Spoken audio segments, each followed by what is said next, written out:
We expanded the footprint in Sanand with additional capacity so that we can meet the growing demands of the electric vehicles. We concluded and are about to launch the building of a huge gigafactory for 20 gigawatts of lithium-ion batteries in Sanand. The project should start construction in the next couple of months. Then we also are building the C-295 defense aircrafts, initially in Vadodara and then in Dholera, and that work is going on full swing. And the Tata Group has also made a commitment and is on the verge of concluding and announcing a huge semiconductor fab in Dholera. And we are about to complete these negotiations and start in 2024.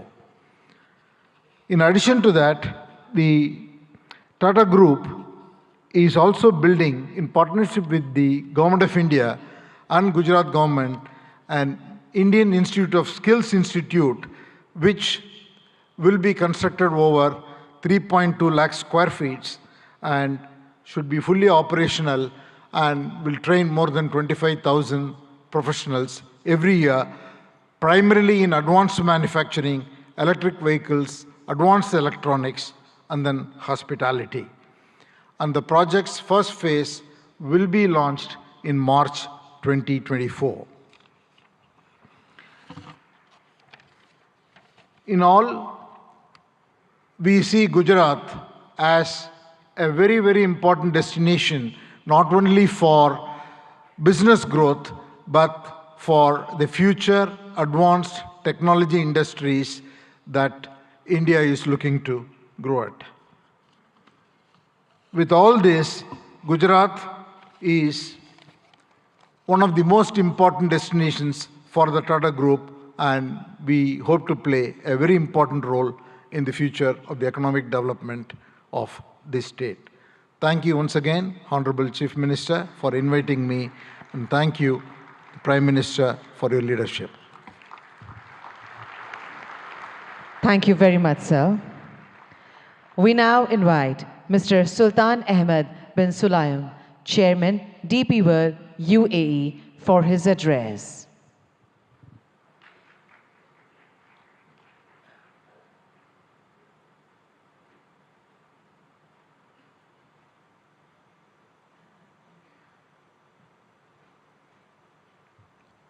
Honorable Minister Shri Narendra Modi, Honorable Chief Minister of Gujarat Shri Bhupendra Patel, dignitaries of Government of India, UAE, and partner countries. Distinguished guests, good morning. It's a great honor and a privilege to address the inaugural session of the 10th edition of the Vibrant Gujarat Global Summit. It is heartening to see Honorable Prime Minister Modi's vision of Vibrant Gujarat became a reality. I would like to congratulate and thank the Government of Gujarat, led by Honorable Chief Minister Bhupendra Patel, for organizing this summit and inviting me. The 10th edition of the Vibrant Gujarat Summit truly showcases its exponential rise as India's premier business forum, guiding the nation to Honorable Prime Minister's vision of Viksit Bharat 2047. Gujarat also have been a pioneer in developing and promoting various industrial clusters and states, such as the Gujarat International Finance Tech City, the Dholera Special Investment Region, and the Gujarat Maritime Cluster, truly acting as the gateway to the future. Gujarat has a special place within the strong bilateral ties between UAE and India, The UAE is one of the biggest overseas investors in Gujarat, having invested more than $2.4 billion since 2017. And these strong connections have seen Gujarat export more than $7 billion worth of goods to UAE in the last year. India was the fastest growing major economy in the world in 2023. This growth is set to continue under the strong leadership of Honorable Prime Minister Modi and Honorable Chief Minister Patel.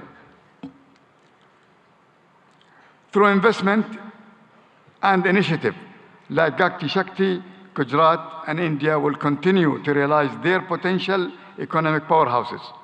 Like the vibrant Gujarat Summit, DP World also started our operation in Gujarat in 2003 with the opening of the Mundra International Container Terminal.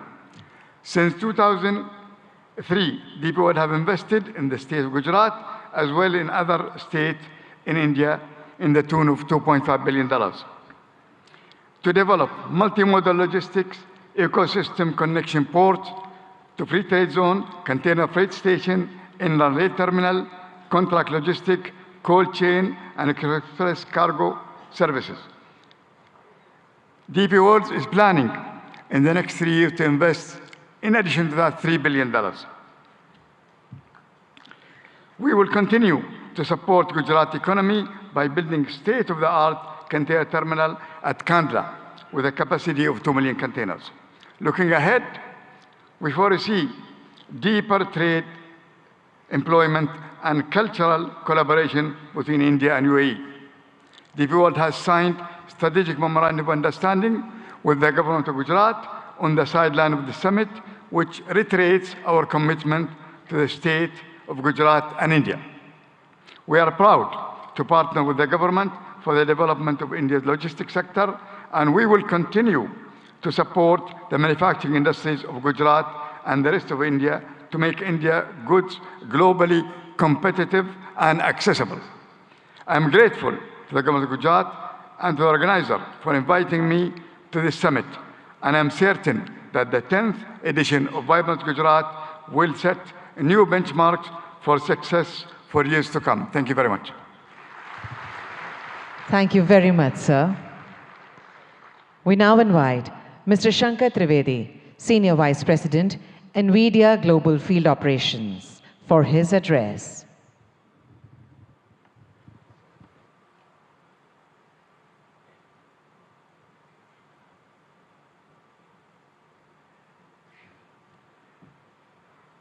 Namaste. Good morning, Honorable Prime Minister Narendra Bhai Modi ji, Honorable Chief Minister Bhupendra Bhai Patel ji, distinguished heads of state and leaders of government, and captains of industry, ladies and gentlemen, ane bhaiyo ane behno. It's such a pleasure and honor to be part of so many giant captains of industry here as a humble Ahmedabadi boy who started many years ago, went to IIT Delhi, and now have the privilege of representing NVIDIA at this summit.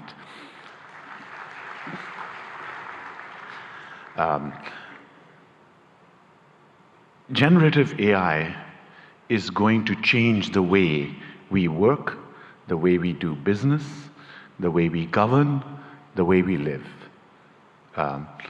Just like the internet starting 30 years ago and the mobile revolution starting 25 years ago, the generative AI revolution will also do the same.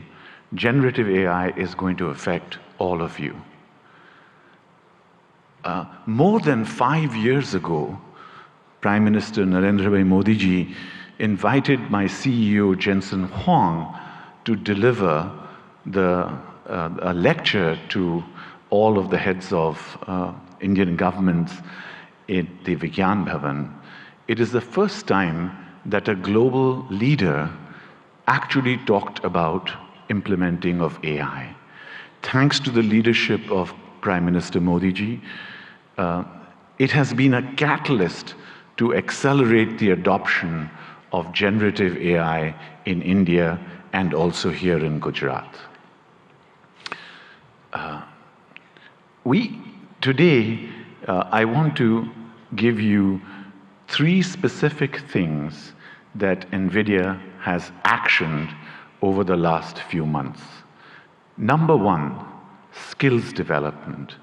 We have created digital content that can be delivered online and in person to hundreds of thousands of students, developers, researchers, and technical institutions. We are already rolling out this curriculum content on generative AI to all of our business partners here in India, especially the global systems integrators.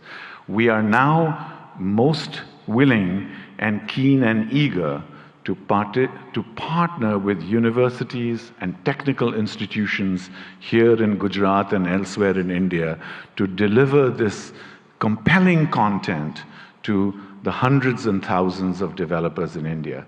India has scale, India has talent, India has amazing data, India has a unique culture.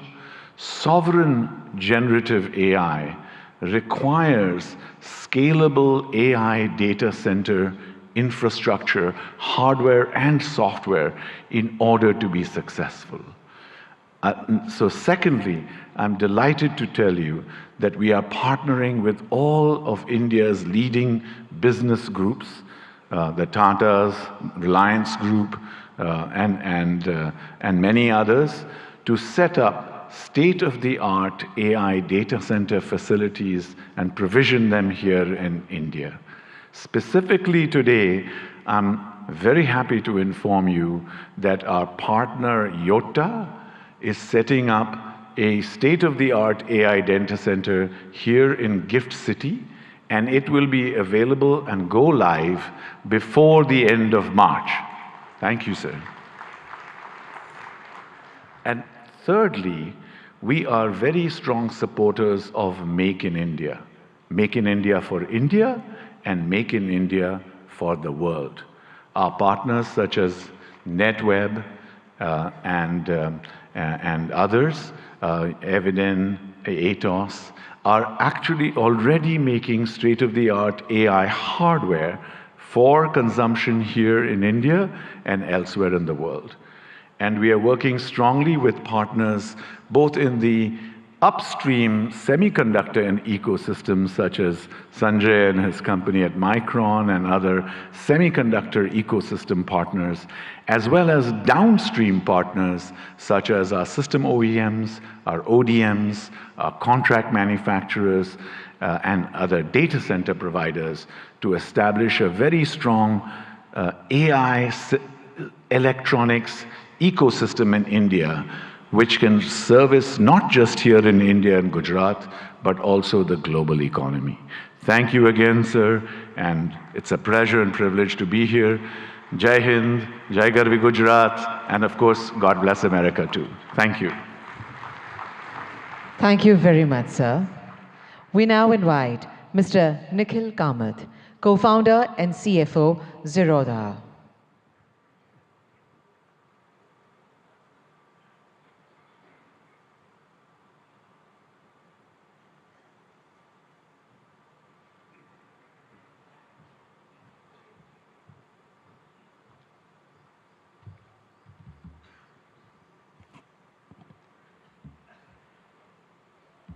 I only have 3 minutes today, so I won't waste too much time by talking about me or setting context. Picture a 17-year-old boy, a school dropout in Bangalore from 20 years ago, not particularly smart, not too educated, and no capital at hand. Bangalore from 20 years ago was a lot quieter, greener, without the vibrance that one might associate with Bangalore today. The fact that I'm able to stand here today in front of all of you, people I have idolized for so long, that opportunity to me has been incredible, and that to me is the India story. I often hear people talking about what India could be 10 years from now, what needs to change, or the fact that we will arrive in 10 years, in 5 years, or a certain period of time from today. I think we are standing too close to the trees and not seeing the forest, because the India I am in today, that is the India that, to me, has already arrived.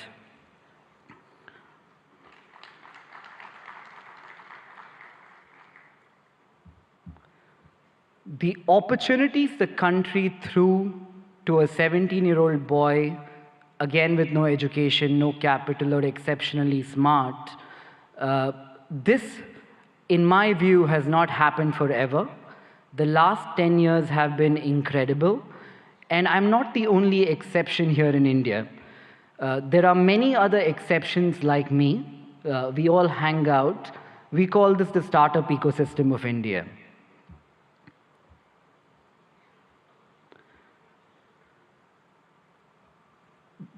The big change in India from the last decade, in my opinion, also has been that entrepreneurship has moved from something that we have all watched around us, heard in movies, or thought could happen, something that we aspire to entrepreneurship today, which is something something that we all are actively trying. You could take an example of this being a housewife watching Shark Tank, a small-time shoe salesman selling online on Flipkart. These are not stories that existed 10 years ago. To that one man in the audience here today, who in my opinion has facilitated this stable ecosystem for people like me to thrive, and millions of other who we call the youth of India to thrive, I would like to say thank you, Modi ji, for having created this ecosystem for all of us.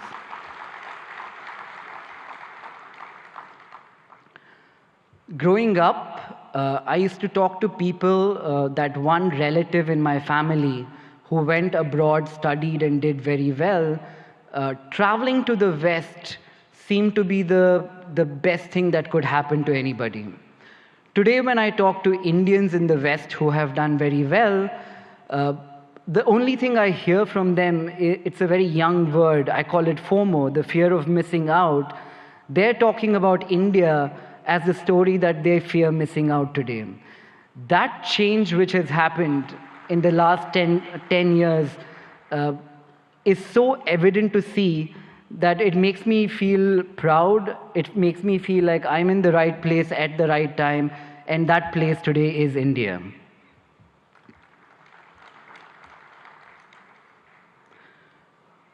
I often ask people, if their life was a book, what would they call the current chapter? It's a good question for all of us to ask ourselves. When I look at India and I ask myself, what would be this chapter in the book of India, the first word that came up in my mind was arrived.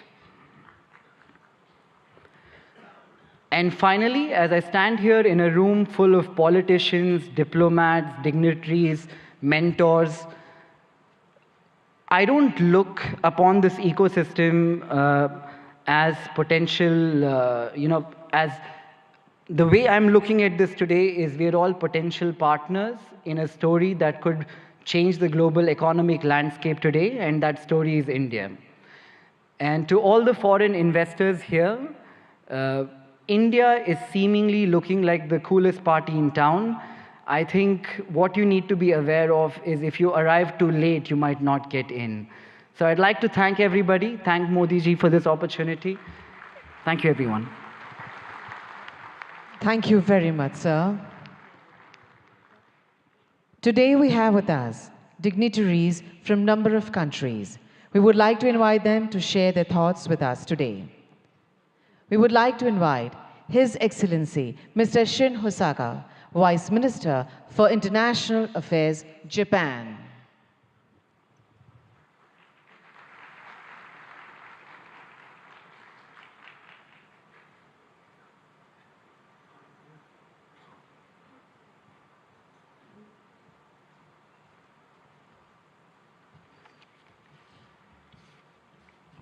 Namaskar. Good morning.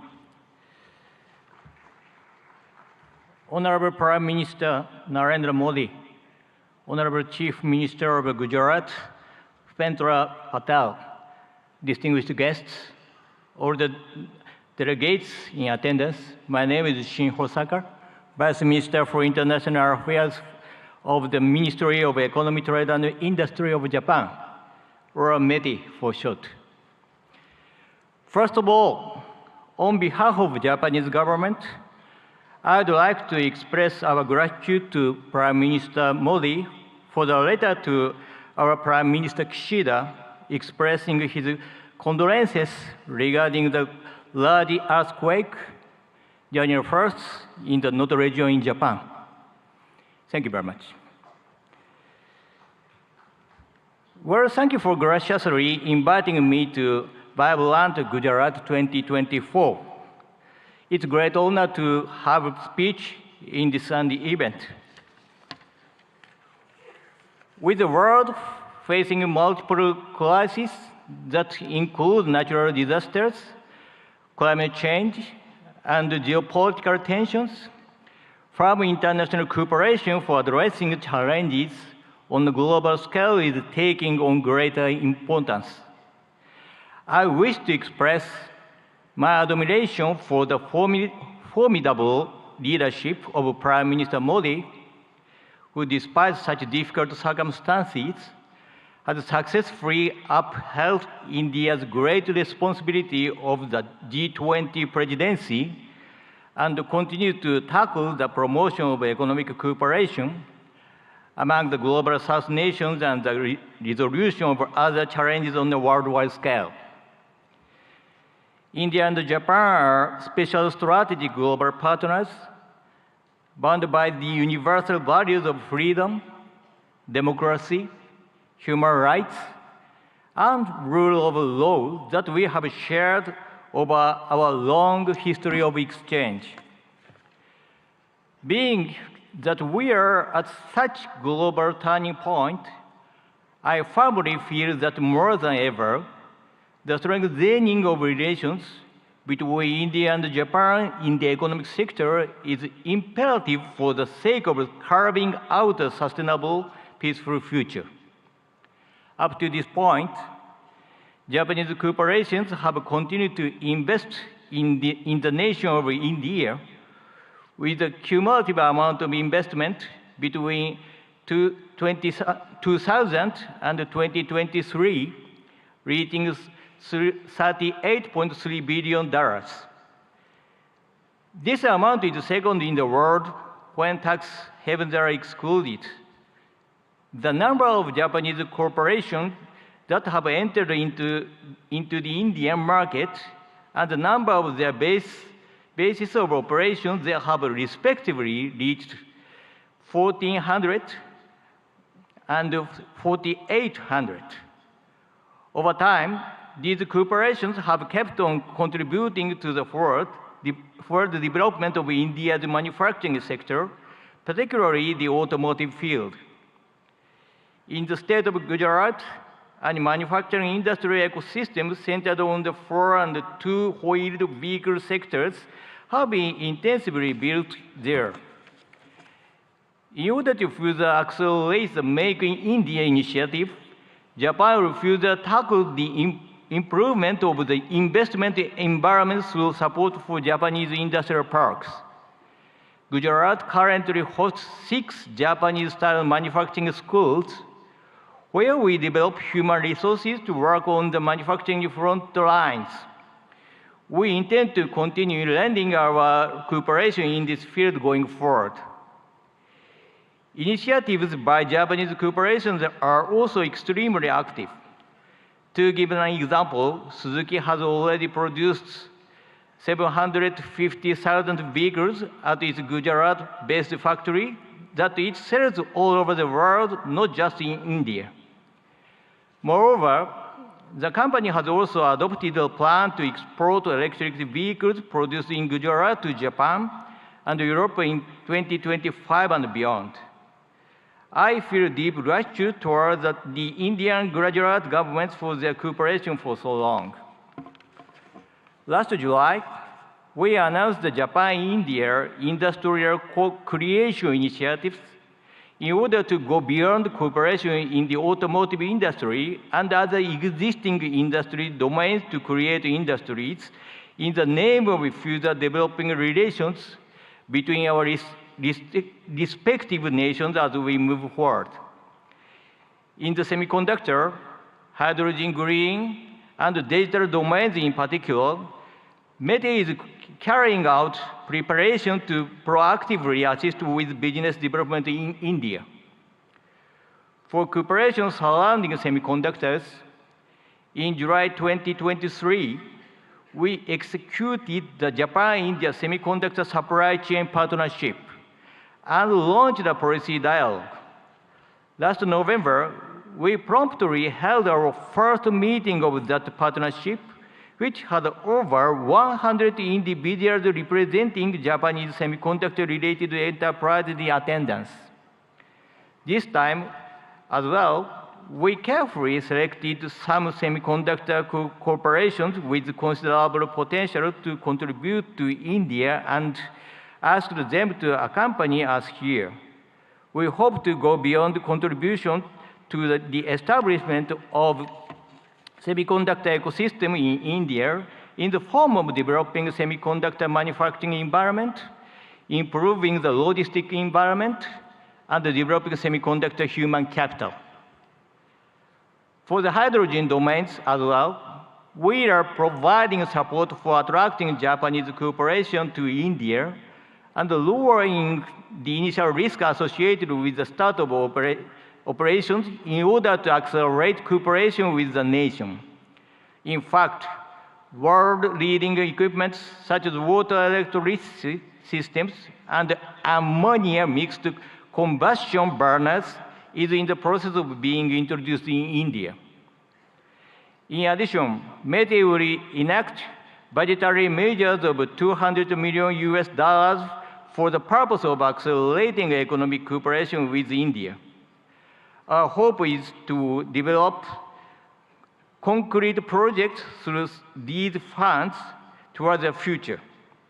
The concept of Vibrant Gujarat 2024 is gateway to the future.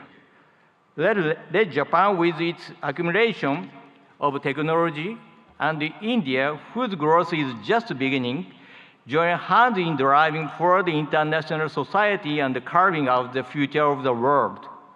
I will close my speech with the pledge of cooperation as a representative of Japan, India's best friend.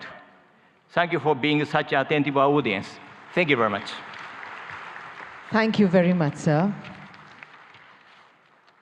We now invite His Excellency Mr. Ibrahim Yusuf Al Mubarak, Assistant Minister of Investment, Kingdom of Saudi Arabia, for his address.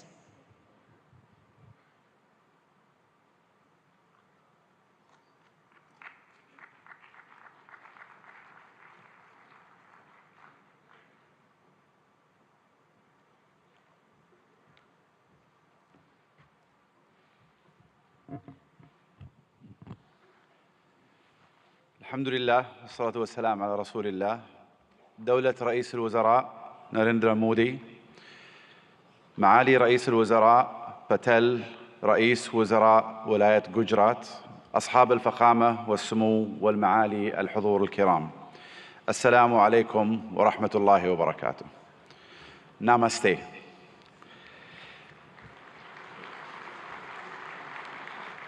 يشرفني الانضمام إليكم هنا في ولاية جوجرات، والتي تجمع اليوم قادة حكومات وقطاع الأعمال والاستثمار من جميع أنحاء العالم، وأنقل لكم تحيات مولاي خادم الحرمين الشريفين الملك سلمان بن عبد العزيز آل سعود، وسمو سيدي ولي العهد ورئيس مجلس الوزراء الأمير محمد بن سلمان إلى حكومة الهند بقيادة دولة الرئيس مودي، لاستضافتها لهذه النسخة العاشرة من قمة جوجرات العالمية النابضة بالحياة. اسمحوا لنا بداية أن نشيد برحلة الهند الاقتصادية المبهرة، والتي وصلت بالهند إلى المرتبة الخامسة على مستوى العالم من حيث الاقتصاد والاستثمار الأجنبي المباشر، كما نهنئكم على رئاستكم الناجحة لمجموعة العشرين كصوت للاقتصادات الناشئة، وهو مما يهمنا بالتأكيد كعضو في مجموعة العشرين، إضافة إلى أننا نفخر بانضمامنا إلى البريكس في هذا العام. منذ أن انطلقت رؤية المملكة 2030 قبل ما يقارب 8 سنوات، ارتفع ناتجنا المحلي بنسبة 66%، وتضاعف استثمارنا الأجنبي المباشر 4 مرات، ونحن على بعد نقطة واحدة فقط من هدفنا المتمثل أن تصبح المملكة العربية السعودية أحد أكبر 15 اقتصاداً في العالم بنهاية هذا العقد بإذن الله. إن مكانة المملكة كشريك استثماري في البنى التحتية التقليدية والطاقة في القرن العشرين تتجاوز ذلك، لتشمل القطاعات الصناعية والخدمية في القرن الحادي والعشرين، مثل السياحة والثقافة والنقل والطاقة المتجددة وتقنية المعلومات والاتصالات والمدن والمصانع الذكية، بالإضافة إلى البناء والنفط والغاز. إضافة إلى أن أصول صندوق الاستثمارات العامة السعودي تجاوزت 700 مليار ريال، كما يحتل سوق الأسهم في المملكة المرتبة التاسعة عالمياً، بعد أن صعد من المرتبة 25 في عام 2016، وقد بلغت الشركات المدرجة في السوق السعودي أكثر من 200 شركة، ويشاركنا اليوم مجموعة من هذه الشركات. إن مشاريع المملكة تعد فريدة من نوعها من حيث النطاق والطموح، لأنها تمثل بعضا من أكبر المشاريع المستقلة على مستوى العالم، وتوفر للمستثمرين فرصة استثنائية لإعادة تعريف الصناعات والحصول على حصة في السوق، ومنها نيوم، مشروع البحر الأحمر، القدية والعلا، ومشروع بوابة الدرعية وغيرها من المشاريع. وخلال هذه القمة ستتاح لكم الفرصة لمعرفة المزيد مباشرة من الأشخاص الذين صمموا هذه المشاريع وقادوها منذ البدايات.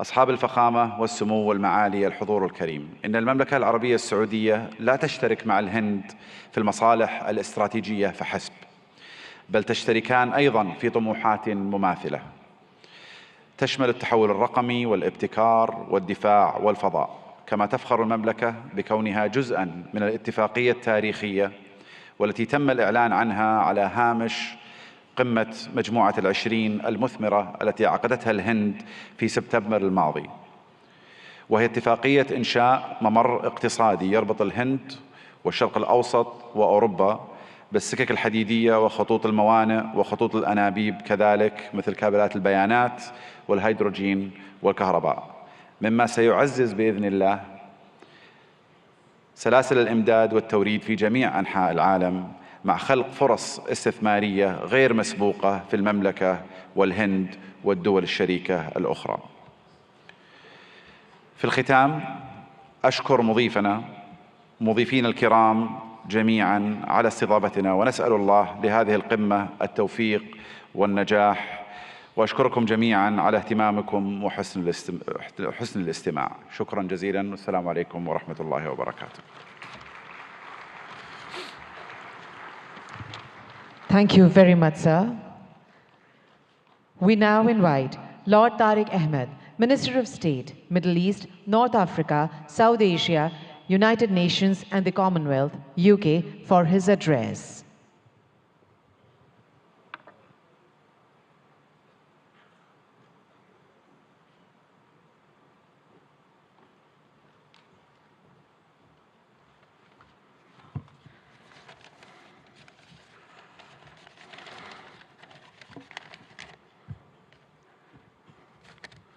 Honorable Prime Minister Narendra Modi ji, Chief Minister, President, Your Excellencies, ladies and gentlemen, and keeping with the tradition, I too can use the phrase, bhaiyo aur behno. ब्रितानी सरकार की तरफ से भारतीय सरकार को नमस्कार और बहुत बहुत बधाई हो। मुझे बड़ी खुशी है कि आज ब्रितानी का सरकार का नुमाइंदा एक ऐसा इंसान है जिसका हिंदुस्तान से एक गहरा ताल्लुक है. Prime Minister Modi ji, you defined the living bridge between our United Kingdom and India. And therefore, it is appropriate that I also extend the greetings of my Prime Minister, Rishi Sunak, indeed the son-in-law of Bharat, the son-in-law of India. And on this occasion of the 10th Vibrant Gujarat, it's my honor to represent the British government on this auspicious occasion. This summit has truly, in every sense, served as a masterclass on how to go about attracting global investors, to have a stake in that remarkable growth, which, as we've seen captains of industry line up and say, is truly remarkable of India-Bharat story. Our nations may be separated by thousands of miles geographically, but that vast distance can diminish with the warmth between our people, that living bridge.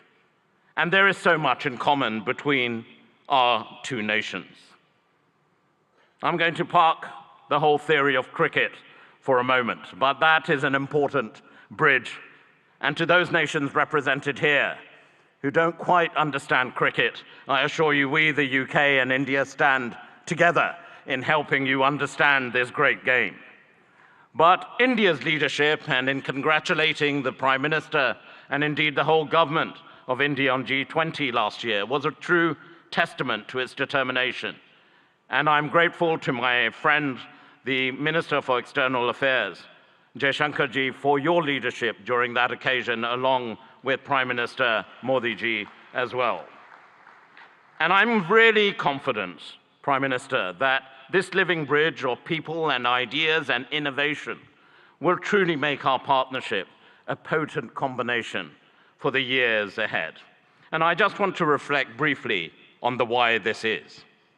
India is the second largest investor in the United Kingdom.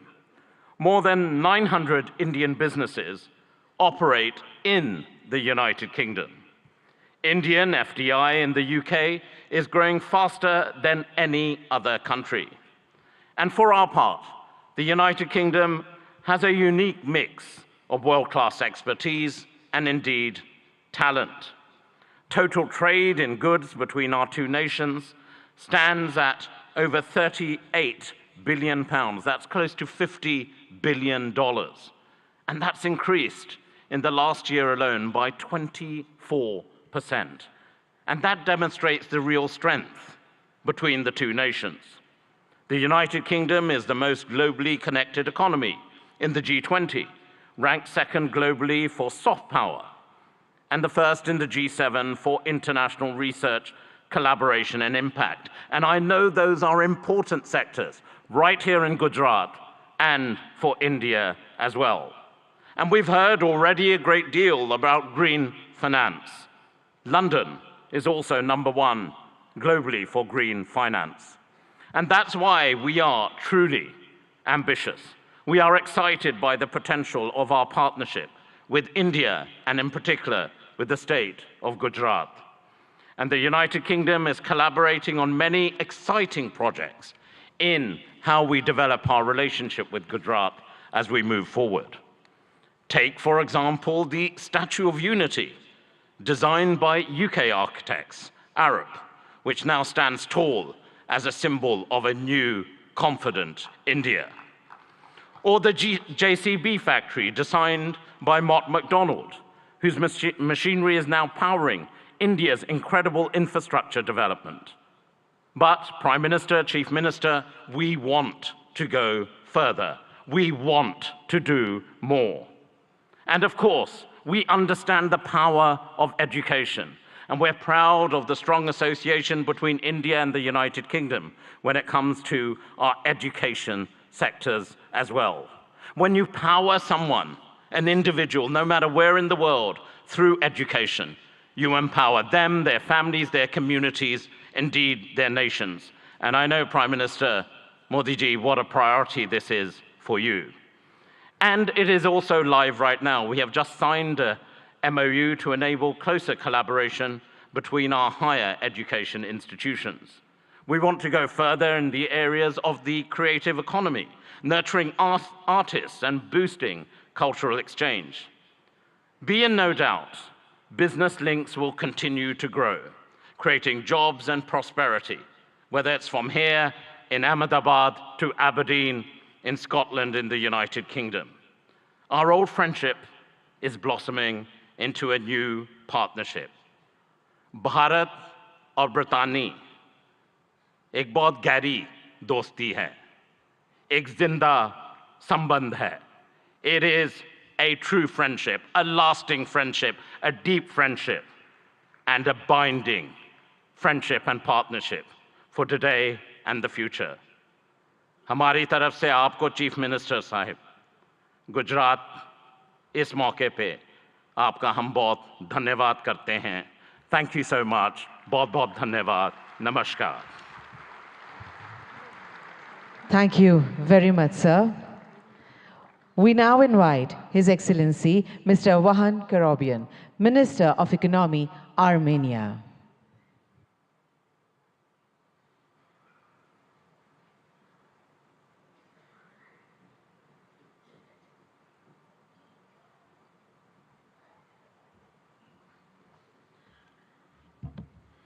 Honorable Excellency Prime Minister Shri Narendra Modi, Honorable Chief Minister of Gujarat Bhuendra Bhai Patel, Excellencies, distinguished guests, ladies and gentlemen.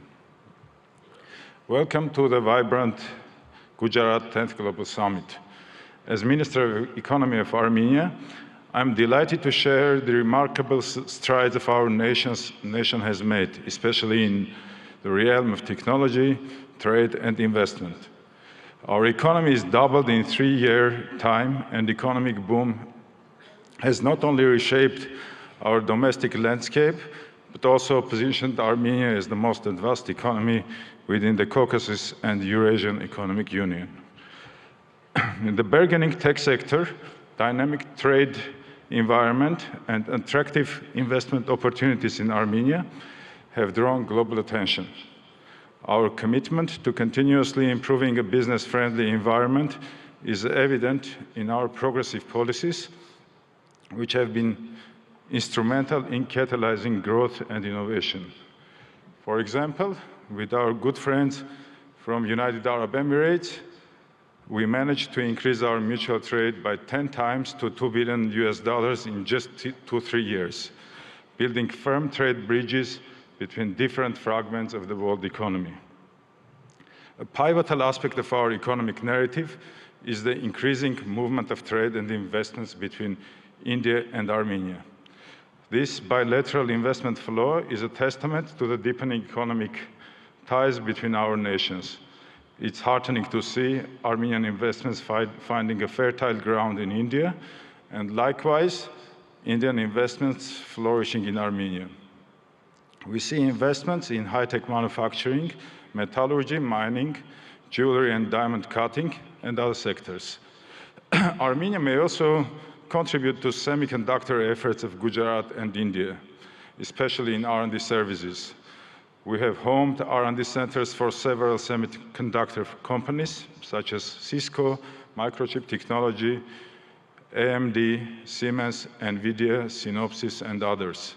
Given this promising potential, it's crucial for both the Armenian and Indian governments to further encourage and develop this mutual trade, logistics, and investment opportunities. By doing so, we can unlock new avenues of collaboration, foster innovation, and pave the way for a prosperous future. Armenia's strategic position within the Eurasian Economic Union opens up additional prospects. Leveraging this position can benefit businesses looking to tap into the expansive Eurasian market, facilitating industrial development, trade, logistics, and joint ventures. Honorable Prime Minister, recently, Prime Minister of Armenia announced Crossroads of Peace project that is aimed to strengthen logistics and economic connectivity across the region. As we convene at this summit, I offer you to explore the logistics opportunities to connect India and Europe via Iran's Chabahar, Armenia, and Georgia. This multimodal transport route, which is under development now, may become a competitive linkage between Europe or Eurasia and India. For centuries, Armenian traders were actively engaged in trade between India and Europe. Let's strengthen our ties again, embark on new ventures, and march towards a future marked by shared success and mutual growth. Thank you for the honor of presenting Armenia at this prestigious summit. Together, let's build a framework for sustained cooperation and mutual investments that benefits both our great nations and the region as a whole. Let's build the gateway to the future. Thank you. Thank you very much, sir. We now invite His Excellency Mr. Teeth Risalo, Minister of Economic Affairs and Information Technology, Estonia.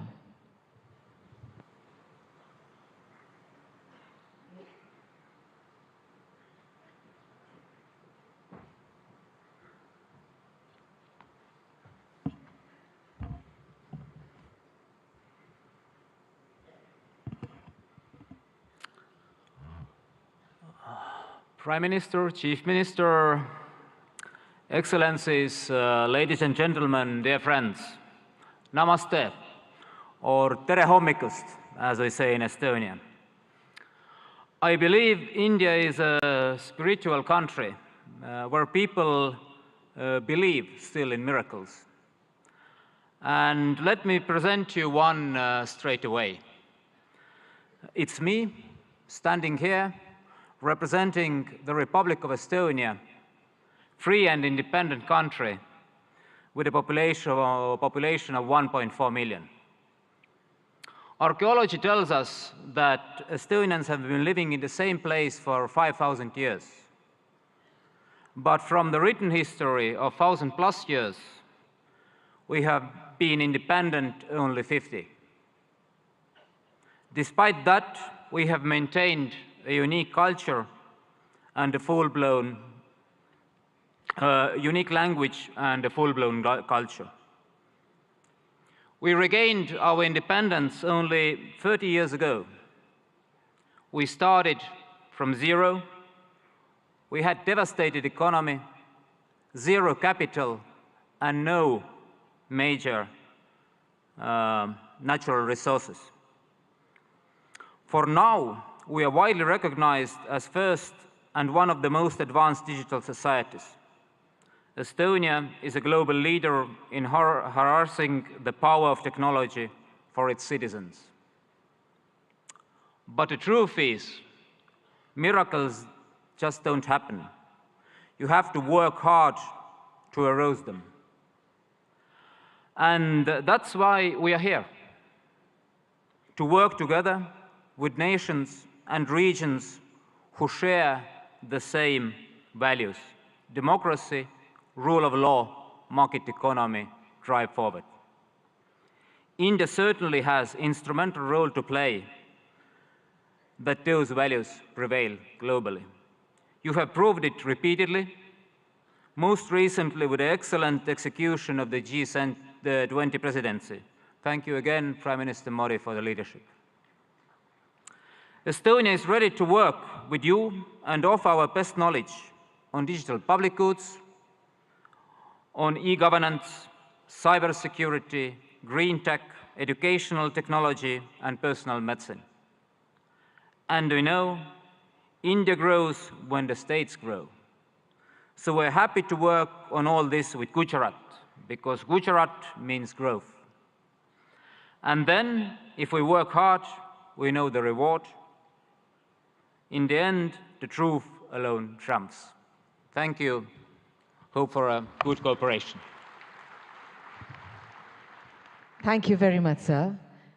We now invite His Excellency Mr. Riyad Mazzour, Honorable Minister of Industry and Commerce, Morocco, for his address.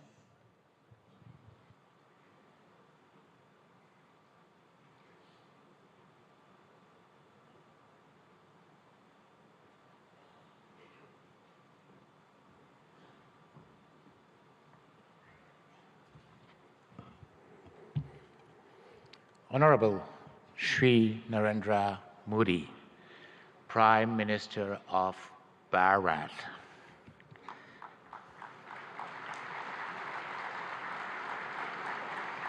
Honorable Chief Minister of Gujarat, Shri Bhavendra Patel. Honorable Head of States, Chief of Governments, Ministers, Excellencies, ladies and gentlemen, it's my honor and distinct privilege to address this esteemed assembly at the 10th Vibrant Gujarat Global Summit, representing the Kingdom of Morocco. I'm deeply grateful for your gracious invitation extended to by the government of Bharat. This marks a significant milestone as Morocco proudly participates as a partner country for the second time in this globally acclaimed summit. This summit, an initiative that we owe you, Prime Minister Modi, that we owe to your leadership, stands as a beacon of opportunity, not only in fostering business projects, but also in fortifying the enduring bonds of cooperation and friendship that so splendidly unites Morocco and Bharat. The historical visit of our beloved King Mohammed VI to Bharat in 2015 and his meeting with you, Prime Minister, Honorable Prime Minister Modi, marked a new era in the cooperation between my country and Bharat, raising the level of bilateral relation to a strategic partnership. Even our beloved king at that time expressed his admiration for the Indian model, which has succeeded in emerging as one of the largest world economy. Let me comment on what has been said beforehand. Prime Minister Modi, you made Gujarat as an engine of growth for Bharat, but you made Bharat as the engine of growth of the world. Morocco, for its part, has also evolved positively, showing a regional leadership in advanced sectors, such as automotive, aerospace, semiconductor, and fertilizer industry, coupled with a significant transformation of historical sectors such as textile and agri-food. All sectors have been performing remarkably well despite successive crises, which confirm the undeniable success of the industry policy of Morocco, Gujarat, and Bharat. Since then, our two governments have worked tirelessly to achieve the objectives set.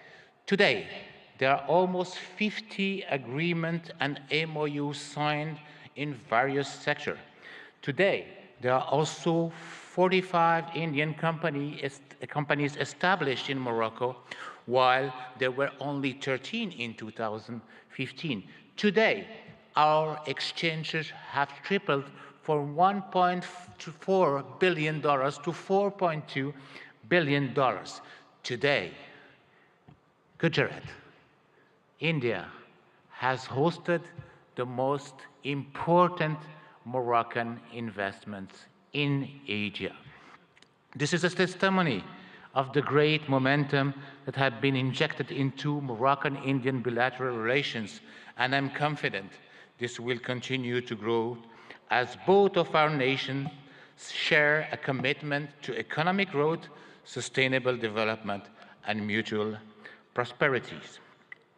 Ladies and gentlemen, under the guidance of our beloved king, Morocco has embarked on a transformative journey, guided by a strategic development roadmap that has steered the nation towards openness and remarkable progress.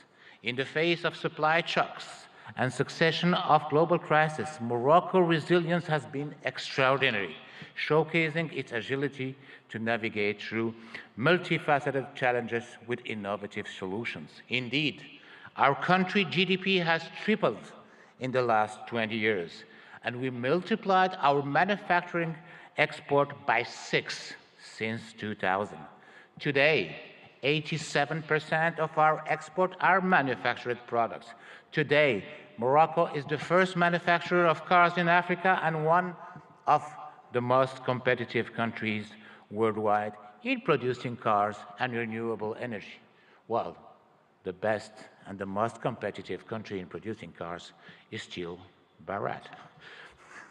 Moreover, thanks to our ideal position as a continental and world-class hub, its free trade agreements giving access to more than 100 countries and 2.3 billion consumers, and its political and monetary stability, Morocco offers great opportunities for investors to settle.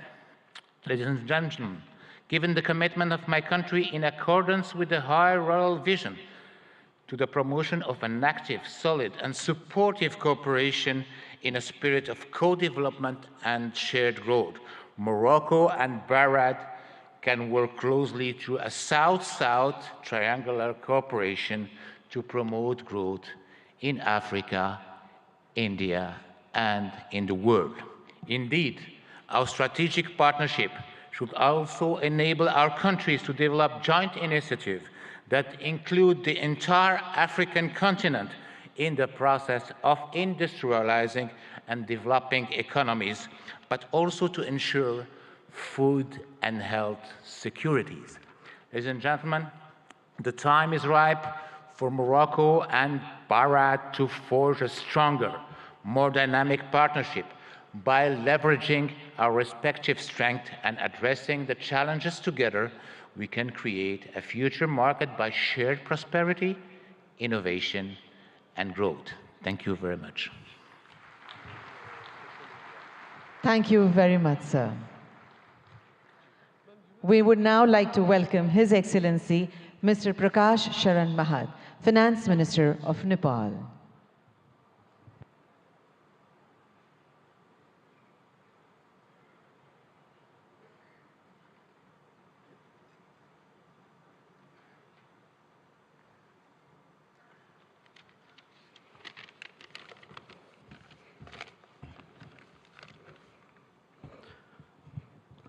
Right Honorable Prime Minister Sri Narendra Modi ji, Honorable Chief Minister of Gujarat Sri Bhupendra Bhai Patel ji, distinguished participants, ladies and gentlemen, warm greetings from Nepal. Namaskar, Namaste. At the outset, let me express my sincere gratitude to Honorable Bhupendra Bhai Patel ji, Chief Minister of Gujarat, for inviting me in this August gathering. I am deeply honored and privileged to be a part of this vibrant Gujarat Global Summit 2024. This global forum for business networking, knowledge sharing, and strategic partnerships for fostering sustainable and inclusive growth has now been a forum for all. Modi ji had envisioned vibrant Gujarat concept in 2003. Under your visionary leadership, this idea of entrepreneurial spirit of Gujarat has now been translated into vibrant India. India is now a major global economic power. I also like to commend Modi ji for your transformative leadership during G20 presidency, which has brought this mechanism to a next level. That is, you have made this more inclusive and broader. Vibrant Gujarat development model, which you are translating nationwide, has been a source of inspiration for many countries, including Nepal, is now managing financial resources and technological know-how for addressing economic, social and environmental challenges of our time. Nepal and India, actually, Bharat, since thousands of years, have common places of great Hindu and Buddhist religious worships. And we are visiting each other's places since ancient times. I am happy to inform you that visitors from Gujarat are one of the largest in Nepal. I still have fresh memory of Modi ji's statement delivered in our parliament in 2014, particularly your emphasis on HIT, that is highways, information ways, and transmission ways. I am happy to share that we are working together in all these areas to improve connectivity, strengthen market linkages, and to reduce transaction costs. Recently, Nepal and India have signed a long-term power purchase agreement of exporting 10,000 megawatt of electricity to India over 10 years of time. This will immensely open up investment opportunity in hydropower in Nepal. It will also contribute to achieve green energy transition target not only for Nepal, but also in India. Situated between two global economic powers, Nepal has adopted liberal, market-oriented economic policy since the early 90s and is a member of several international organizations and multilateral agencies. And we are implementing trade and investment policies and regulation of international standards. Nepal provides investor-friendly regulatory and legal framework with macroeconomic stability and rule-based democratic political system. Our legal system prohibits nationalization of private enterprises and properties. We guarantee national and non-discriminatory treatment to foreign investment. Those who have invested in Nepal are enjoying good returns on their investment. The abundant natural and educated human resources, together with potential domestic and export market, ensures attractive return for prospective investors. There are huge untapped investment opportunities in Nepal in energy, tourism, agribusiness, and ICT. There are also other potential areas of investment such as health, education, manufacturing, construction, transportation, mining, banking, and financial services.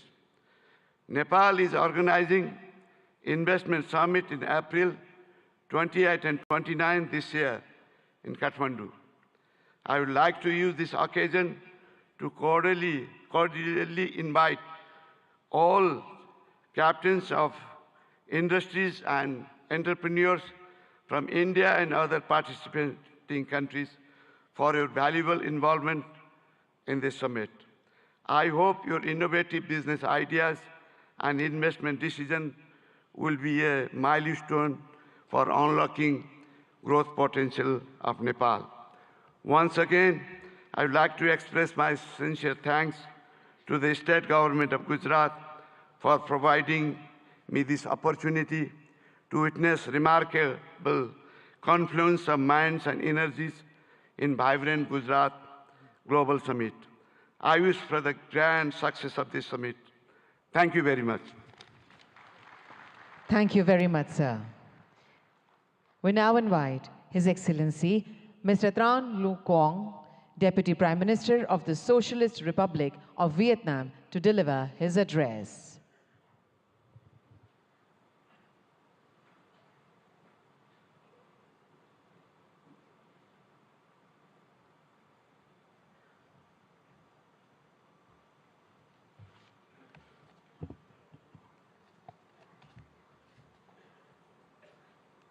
Thưa ngài Narendra Modi, Thủ tướng nước Cộng hòa Ấn Độ, thưa ngài Thủ tướng bang Gujarat, thưa các vị nguyên thủ quốc gia, người đứng đầu chính phủ các nước, thưa toàn thể quý vị. Hôm nay, tôi rất vui mừng tham dự Hội nghị Thượng đỉnh toàn cầu Gujarat đầy sức sống lần thứ 10 với chủ đề Cửa ngõ vào tương lai tại bang Gujarat, quê hương của vị lãnh tụ vĩ đại Mahatma Gandhi của đất nước và nhân dân Ấn Độ anh em, quê hương của ngài Thủ tướng Narendra Modi. Với quy mô ngày càng lớn và sự tham gia đông đảo của lãnh đạo và doanh nghiệp Ấn Độ cũng như các nước, Gujarat đầy sức sống đã thể hiện rõ tầm nhìn của Thủ tướng Modi và nỗ lực của bang Gujarat, góp phần khẳng định sự hấp dẫn cũng như vai trò và vị thế quốc tế ngày càng cao của Ấn Độ. Chúng ta đang sống trong một thế giới đầy biến động phức tạp và khó lường. Dù gặp nhiều khó khăn thách thức, song hòa bình, hợp tác và phát triển vẫn là xu thế lớn. Chúng tôi đánh giá cao việc hội nghị lần này tập trung thảo luận những động lực, xu thế phát triển mới, trong đó có kinh tế xanh, kinh tế tuần hoàn, kinh tế số, thành phố thông minh. Đây cũng là những lĩnh vực ưu tiên trong tiến trình phát triển và hội nhập quốc tế của Việt Nam. Để thúc đẩy mạnh mẽ các lĩnh vực nêu trên, hướng tới các mục tiêu phát triển bền vững, chúng tôi cho rằng các chính phủ cần tạo lập khuôn khổ chính sách, pháp lý và môi trường đầu tư kinh doanh thuận lợi, ổn định, minh bạch, công bằng, triển khai các chiến lược, kế hoạch một cách nhất quán. Nguồn vốn từ đầu tư công của chính phủ cần đóng vai trò dẫn dắt, đồng thời khuyến khích mạnh mẽ và thu hút hiệu quả các nguồn lực của khu vực tư nhân và đầu tư nước ngoài. Trong hợp tác quốc tế, cần đưa các lĩnh vực này thành nội dung hợp tác chủ đạo và ưu tiên dành nhiều nguồn lực hơn nữa để hiện thực hóa. Các nước phát triển cần tăng cường hỗ trợ các nước đang phát triển về vốn, chuyển giao công nghệ, kỹ thuật, quản trị hiện đại, đào tạo nguồn nhân lực.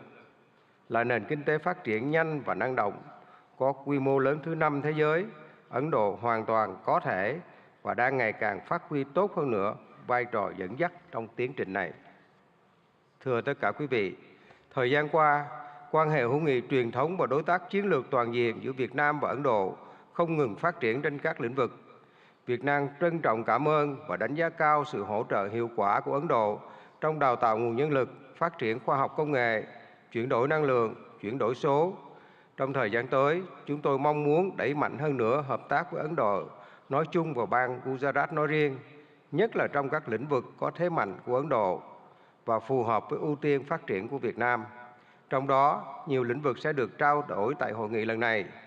Là bạn, là đối tác tin cậy và là thành viên tích cực, có trách nhiệm trong cộng đồng quốc tế, Việt Nam luôn hoan nghênh và sẵn sàng tạo mọi điều kiện thuận lợi nhất để các doanh nghiệp Ấn Độ đầu tư, kinh doanh lâu dài ở Việt Nam.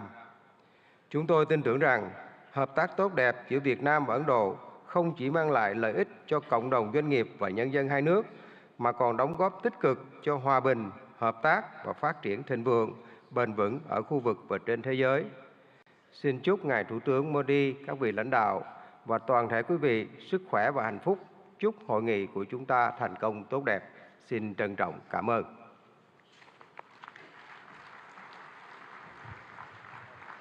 Thank you very much, sir. We now honored to invite His Excellency Mr. Petr Fiala, Honorable Prime Minister, Czech Republic, for his address.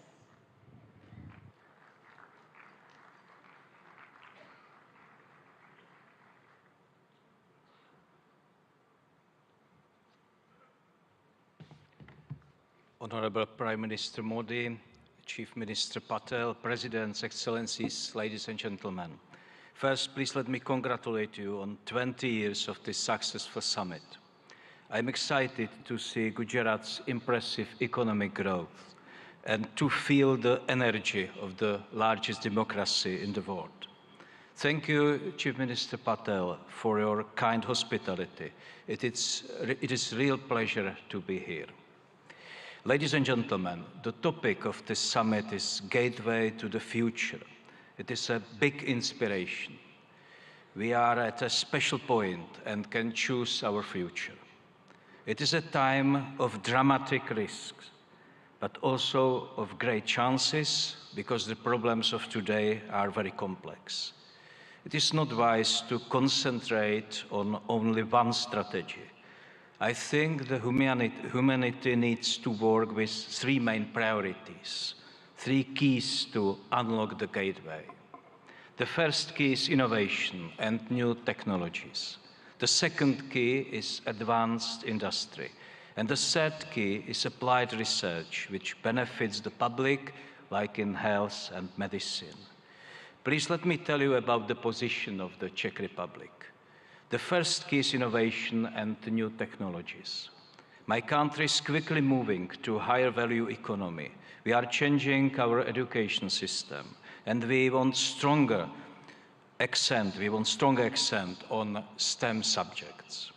We also support innovation and partnership between universities, research institutions, and private sector. Maybe you know some innovative Czech brands. For example, the software security company Avast or the online ticketing global player Kiwi. My government is mainly interested in long-term strategic investment. This includes AI research, electromobility, and especially semiconductors. They are key for high-tech industries today, from cars to mobile phones. We also pay close attention to innovation in the energy sector. Unlike many European countries, we believe in the future of nuclear power. We have 50 years of expertise in nuclear power. Our top interest is development of small modular reactors. On this way, we want to work with leading global makers. It is also a chance to improve our Czech-Indian capacities in nuclear energy research. We are very serious about innovation in renewable energy and green digital technologies. The goal is to have reliable, efficient, and sustainable energy. This is about clean environment, and the potential for Czech-Indian collaboration is great, not only in energy, but also in wastewater treatment or in sustainable agriculture. The second key to our future is advanced industry. My country is a great exporter of high-quality industrial goods. I am sure that you know some of the traditional Czech brands, Bata, Škoda, Tatra, or Java are well established in India. Our companies are leaders in land transport. Škoda Auto produces cars here and has a new logistics center in Pune. It can be active and make India e-mobility hub of tomorrow. We also have great railway cars makers. Czech companies build wheel sets here in India. And we offer solutions for cities, trams, hydrogen buses, or smart transport systems. We have many advanced companies in space industry. It is very strong in the Czech Republic. Their products are parts of rockets and satellites from the European Space Agency and others. Our aerospace and defense industry is always ready to help our friends in India. In all sectors of our industry, we are proud of traditional and new products and their quality. The third key is applied research in fields like healthcare and medicine. There are many major issues in public health: lifestyle diseases, sustainability of public health systems, and the new health dangers. COVID-19 is a typical example. It shows us the benefits of international cooperation, sharing results and experience, and fighting the virus faster than ever before.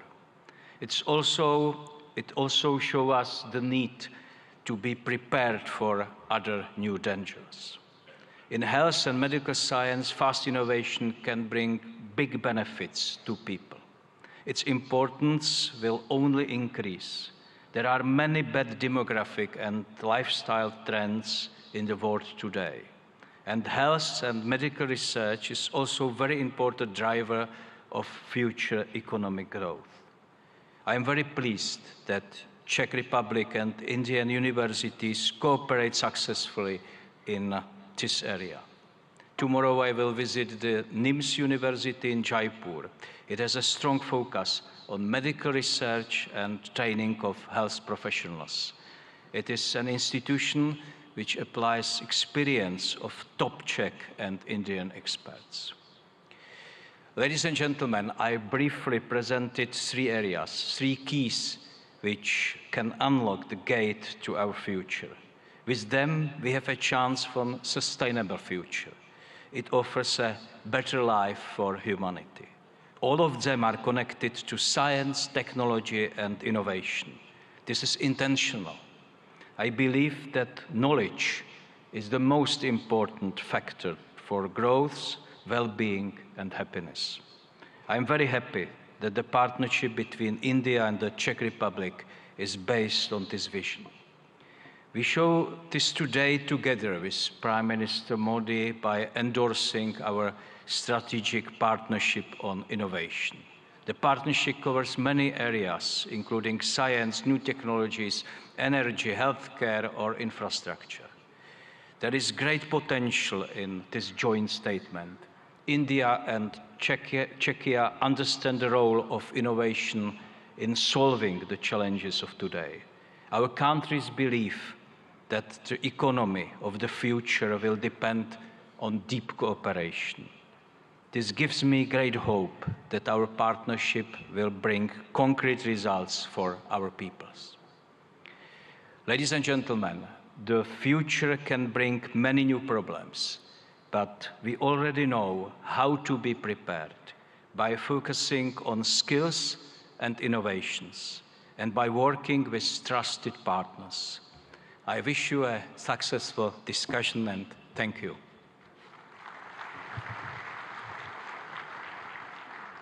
Thank you very much, sir, for your words of appreciation and encouragement. We now feel proud in inviting His Excellency, Mr. Philip Nyusi, Honorable President, Mozambique, to deliver his address.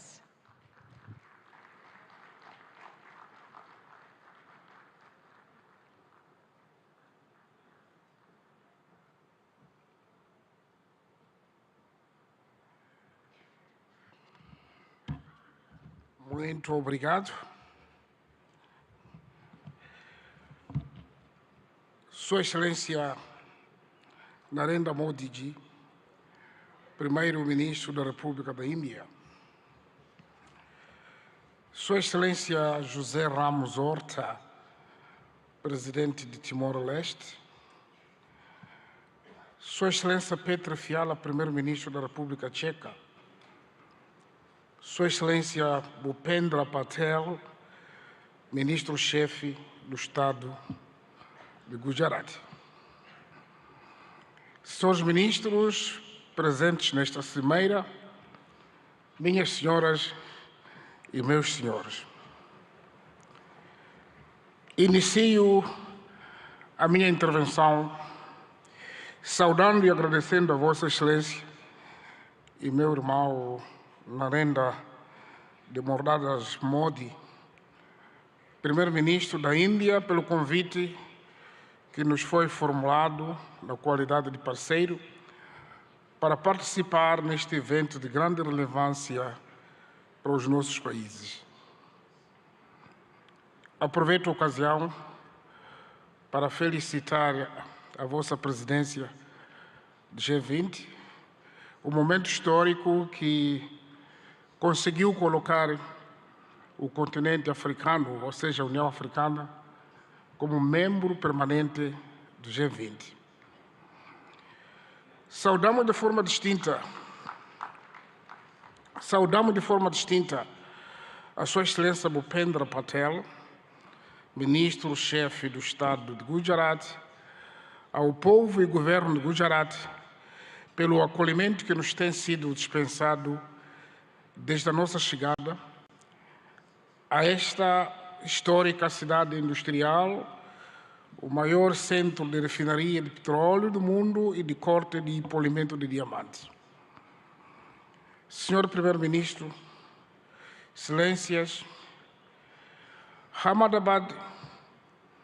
em Ahmedabad me sinto em minha própria casa, pois foi daqui que adquiri conhecimentos que me têm ajudado a adicionar ao que antes tinha conseguido e com o espírito de sempre aprender, dar a minha humilde contribuição para o desenvolvimento do meu país, Moçambique. Suprabat Mara Gujarat Deshuacion.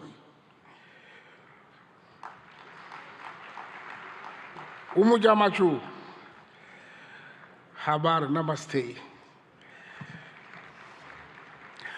A República de Moçambique participa neste fórum singular de Gujarat com o objetivo de aprender e partilhar a experiência a nível estatal, empresarial, da sociedade civil e da academia, conforme está estruturado no evento.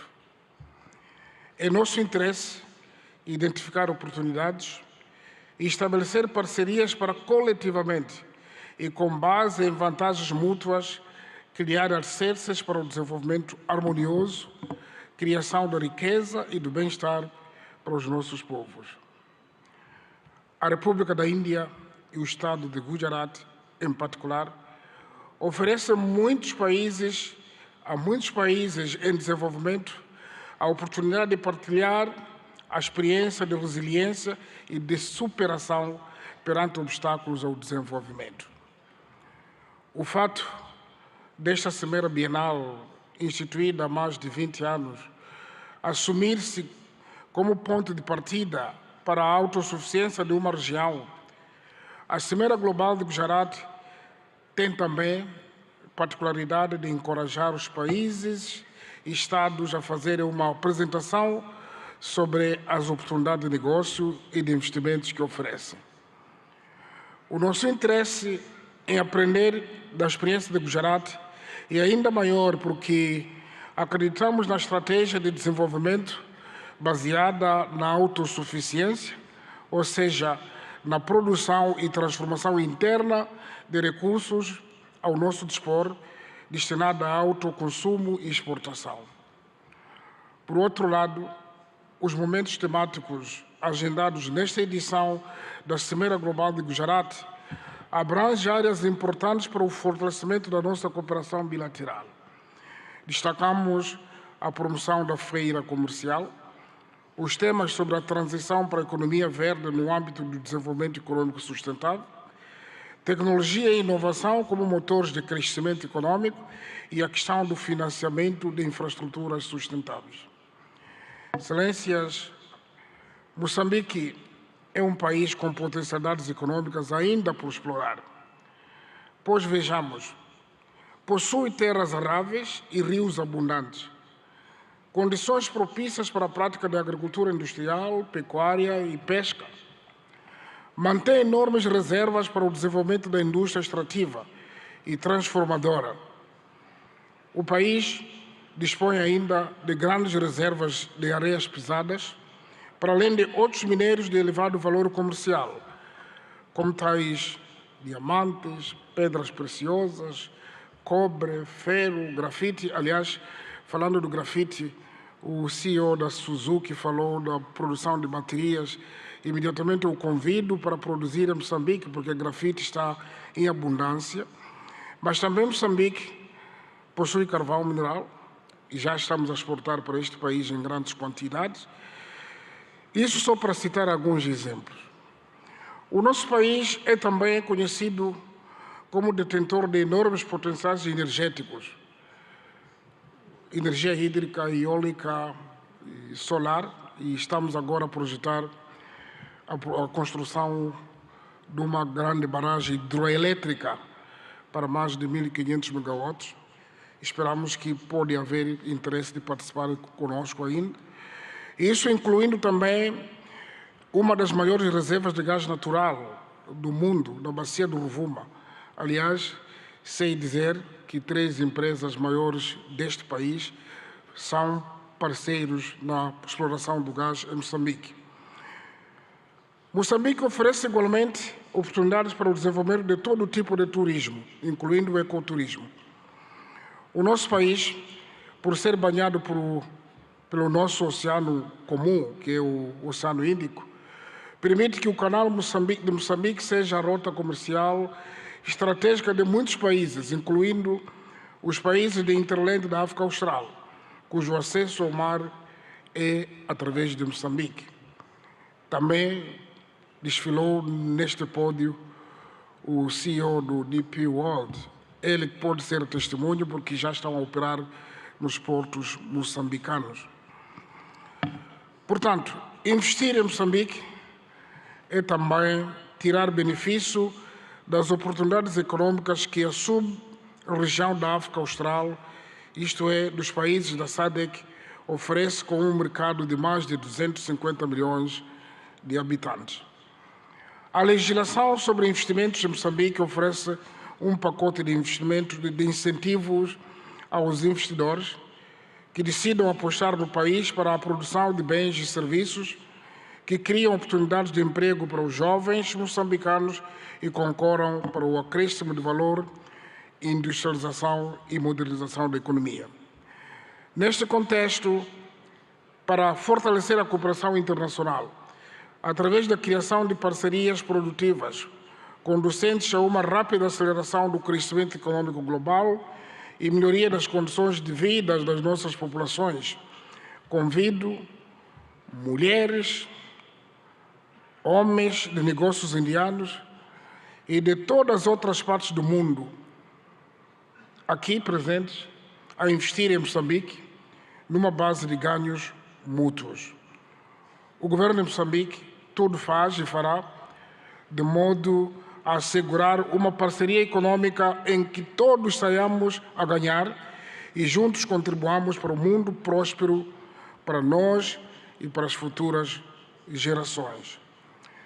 Termino afirmando que a meta coletiva ficou patente, que é melhorar as condições de vida da humanidade num ambiente de paz, cooperação, solidariedade e de sustentabilidade em que se respeite e se preserve o planeta Terra, a nossa casa comum. Fazemos votos que desta cimeira brotem negócios viáveis em benefício dos nossos países e povos. A todos desejamos melhores venturas e muitos sucessos na criação do progresso e bem-estar comum. Obrigado, parabéns, Primeiro-Ministro Modi. Thank you so much, sir, for your words of praise and your insights on shared journey of development. We would now with pleasure invite His Excellency, Mr. José Ramos Mirta, Honorable President Timor-Leste, to deliver his significant address.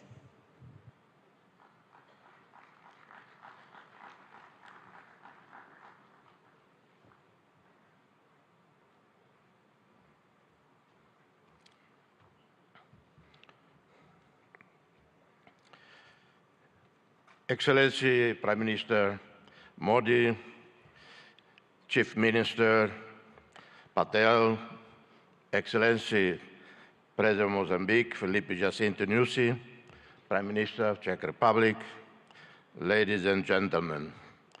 It is always a real pleasure to set foot on this land of a great ancient civilization. I first visited India on a personal capacity in April 1992, having spent more than a week in Dharamsala. My first official visit was in 2003 as Senior Minister of Foreign Affairs of the newly independent Timor-Leste. I visited again India in 2013, 2014, 2015 in different capacities. In my previous position as Senior Minister of Foreign Affairs, I wholeheartedly supported India's meritful right to be a permanent member of the UN Security Council. And I'm continuing to advocate for India and for Indonesia, two Asian countries, to be permanent members of a reformed, expanded, more representative UN Security Council. As chair of, in 2014-15, of the high-level independent panel on UN peace operations, I visit Delhi for extensive consultation with leaders, including senior military officers. I work closely with the Permanent Mission of India to the UN in New York as we produce a 100-page report and recommendations on how the UN should anticipate, respond more timely and effectively to the new emerging security challenges. This is my relationship with India. My sincere appreciation for the invitation to address this prestigious international forum, my gratitude to a great visionary, transformative leader, Prime Minister Narendra Modi, who conceived the 10th Vibrant Gujarat Global Summit in 2003. Gratitude for the warm reception extended to me and members of my delegation. This forum, now renowned globally, has been a catalyst for business networking, knowledge sharing, strategic partnerships, inclusive growth, and sustainable development.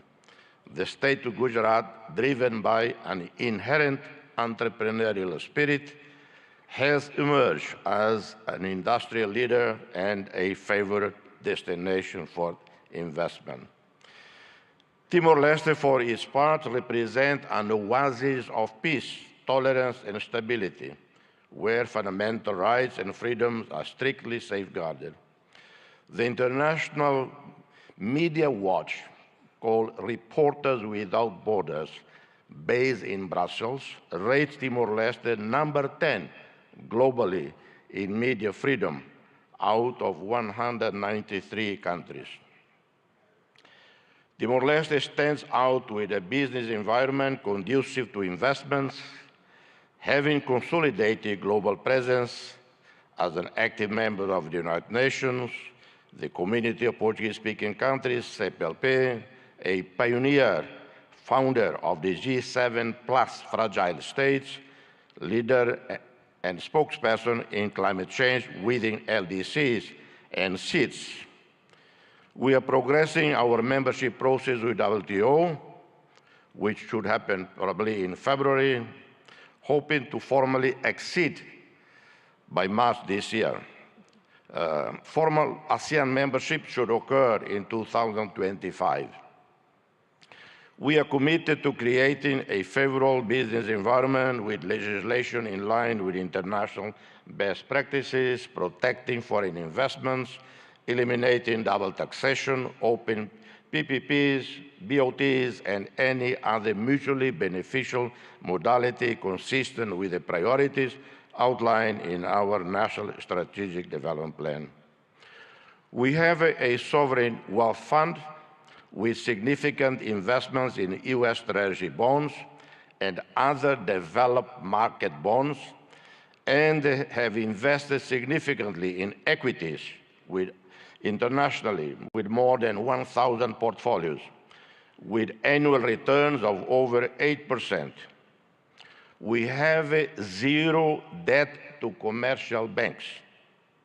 Our debt to regional or multilateral lending institutions is 13% of our GDP.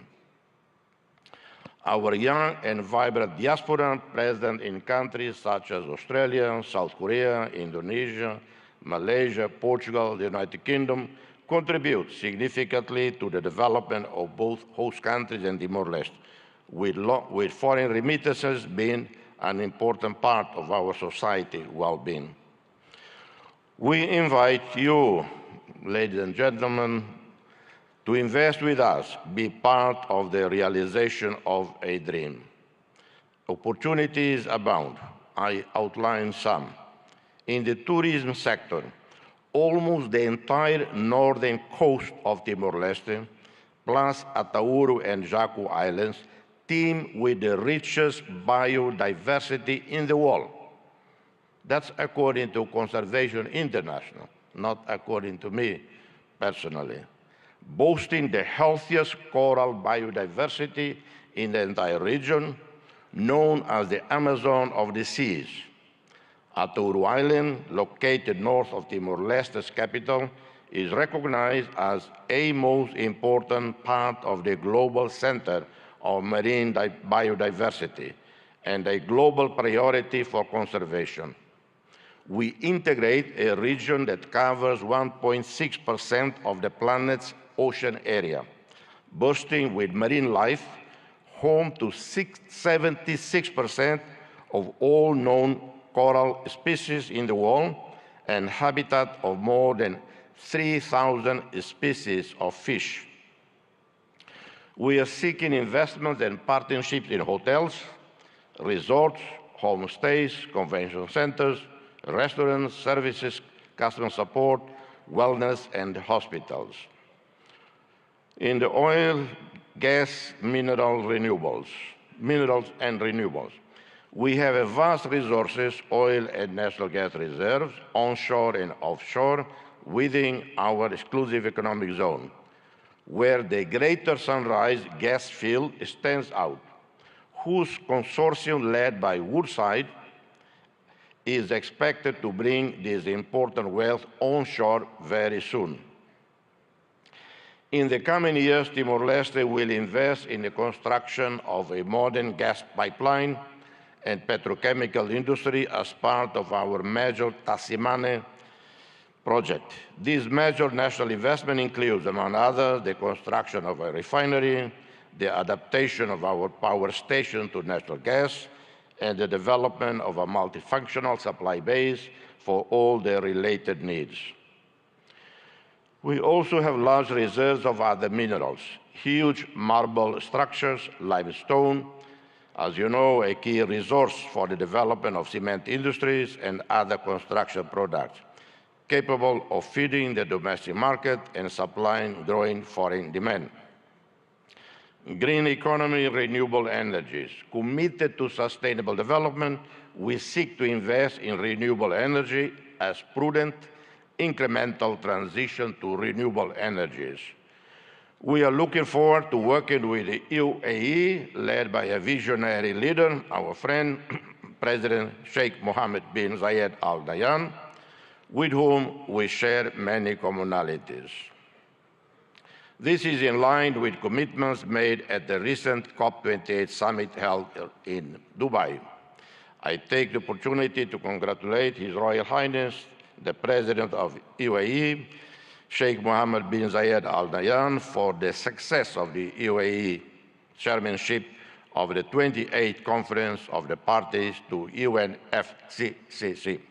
We have a great potential for developing solar and wind energy production fields, and some projects are underway with the support of the Asia Development Bank, namely in the municipality of Manatutu, where an initial investment of US $120 million is expected to produce in 25 years overall return above US $300 million. We seek to develop hydroelectrics with the construction of dams and mini hydroelectric plants that can take advantage of the mountainous terrain and rainy season, guaranteeing access to clean energy and reserve water for irrigation and urban supply. Infrastructure and transport. In the last 15 years, we have seen dramatic improvements in our infrastructure sector. National roads, electricity now covering 96.1% of the country, one state-of-the-art port, the Port of Tiber Bay, operating since 2022 with a total investment of $280 million. This was a first public-private partnership celebrated between Timor-Leste with the French Bolloré Group and the World Bank. One of the best projects in this sector, it is capable of transforming this port into a hub for connecting people and goods at regional level. We are also starting the first phase of the expansion of Dili International Airport with an initial investment of $97.7 million, partially funded by the ADB, IFC, and the governments of Australia and Japan. This includes expanding the runway, building a modern terminal. This links up to a wider program facilitating air services with other national and regional airports, combined with aircraft maintenance network capable of transforming Timor-Leste into a hub for air connectivity and its services. In connectivity, we are looking forward to the arrival onshore in Dili in 2024, in 9 months from now, of a submarine cable from Port Hedland, Australia, a project funded by the Australian government. Health, the development of the national health system with improvement and modernization of our primary, secondary, tertiary healthcare network go hand in hand with investments planned in tourism infrastructure, in different economic activities, responding to the needs of our national and foreign customers. We are looking at building new, modern, well-equipped hospitals.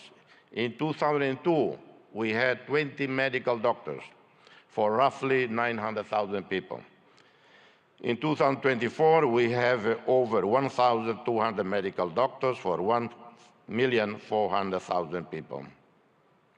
Our ASEAN roadmap and accession anticipates the construction of suitable infrastructure to host international summits, such as airports, communication facilities, five-star hotels, convention centers, modern health and hospital services.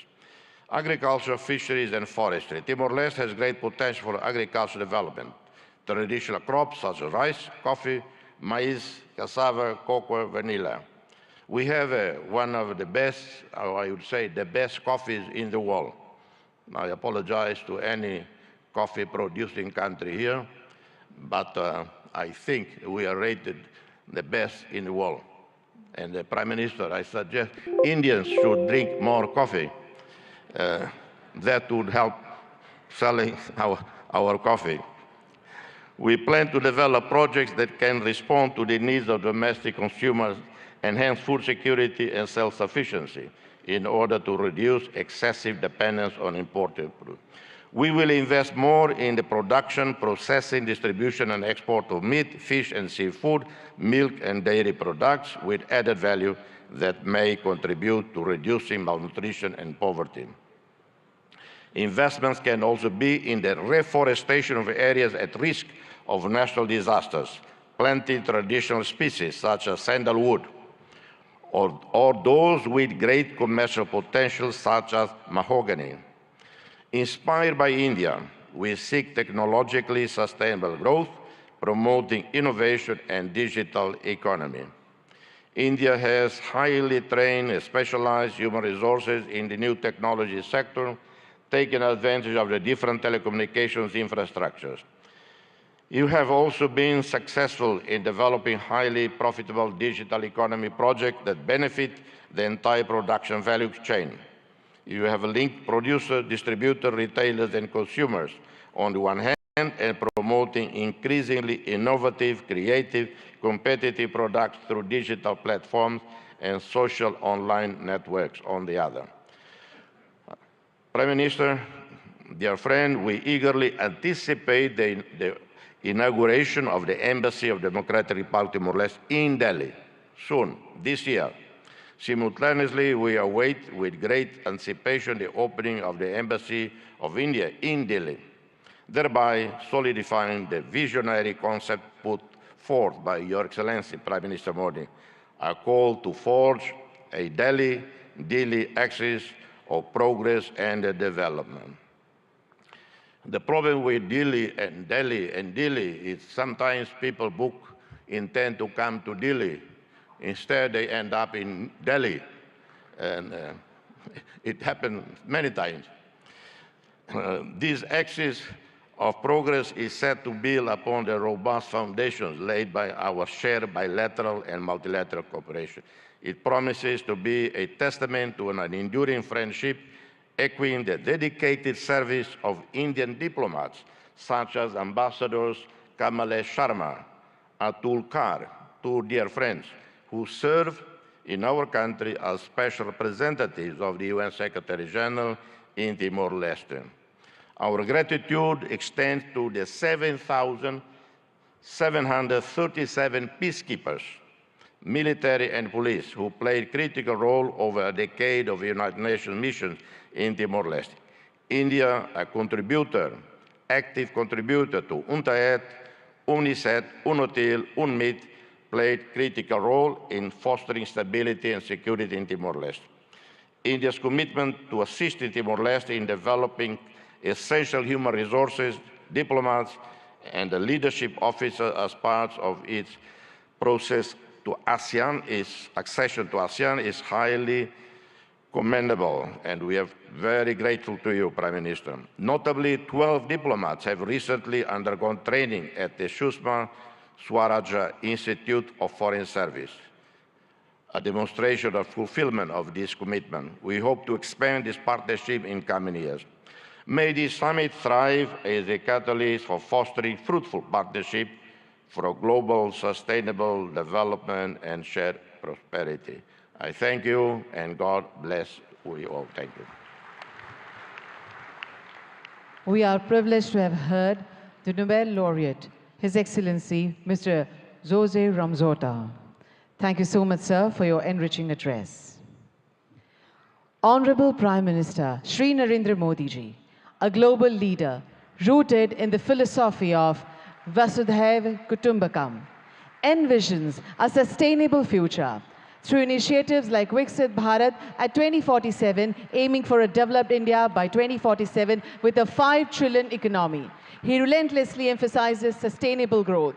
Hailing from vibrant Gujarat, Modi ji's leadership reflects its ethos of entrepreneurship and progress, showcasing Gujarat as a model for development. His global outlook aligns with a vision for an inclusive and prosperous future inspired by Gujarat's cultural richness and economic vibrancy. स्वयं की ज्योति से चमकेगा वो तो हीरा लाल है, स्वयं मस्तक पर जिसके दामोदर का हाथ है.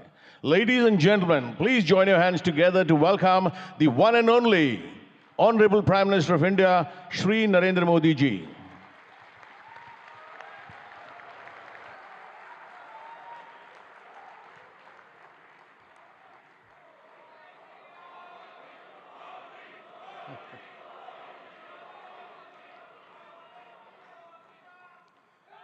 His Excellency Mr. Philip Nyusi, President of Mozambique, His Excellency Mr. Ramos Horat, President of Timor-Leste, His Excellency Mr. Petr Fiala, Prime Minister of Czech Republic, Gujarat के गवर्नर आचार्य देवव्रत जी, यहाँ के लोकप्रिय मुख्यमंत्री भूपेंद्र भाई पटेल, देश विदेश से आए हुए सभी विशेष अतिथि, अन्य महानुभाव, देवी और सज्जनों, आप सभी को 2024 की अनेक अनेक शुभकामनाएं।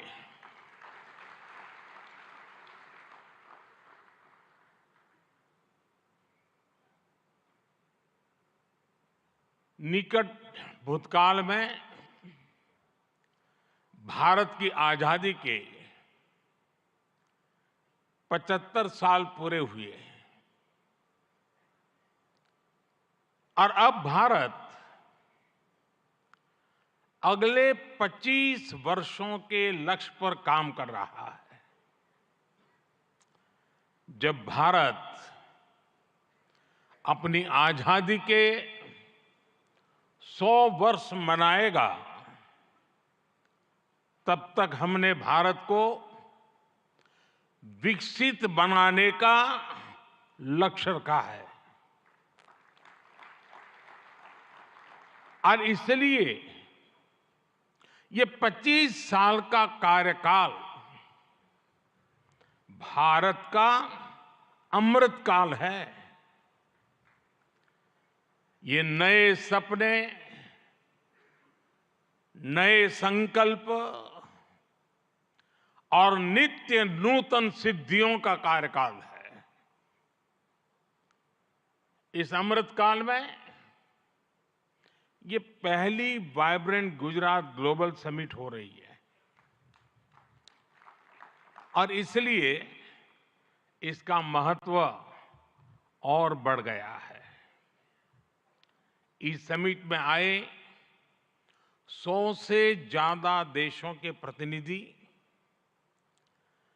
भारत की इस विकास यात्रा के अहम सहयोगी हैं। मैं आप सभी का स्वागत करता हूं, अभिनंदन करता हूं। फ्रेंड्स, यूएई के राष्ट्रपति मेरे ब्रदर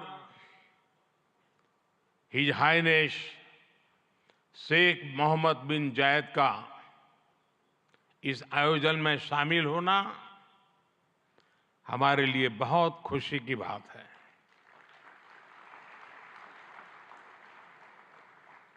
वाइब्रेंट गुजरात में इस समिट में उनका यहां चीफ गेस्ट के तौर पर उपस्थित होना भारत और यूएई के दिनों दिन मजबूत होते आत्मीय संबंधों का प्रतीक है।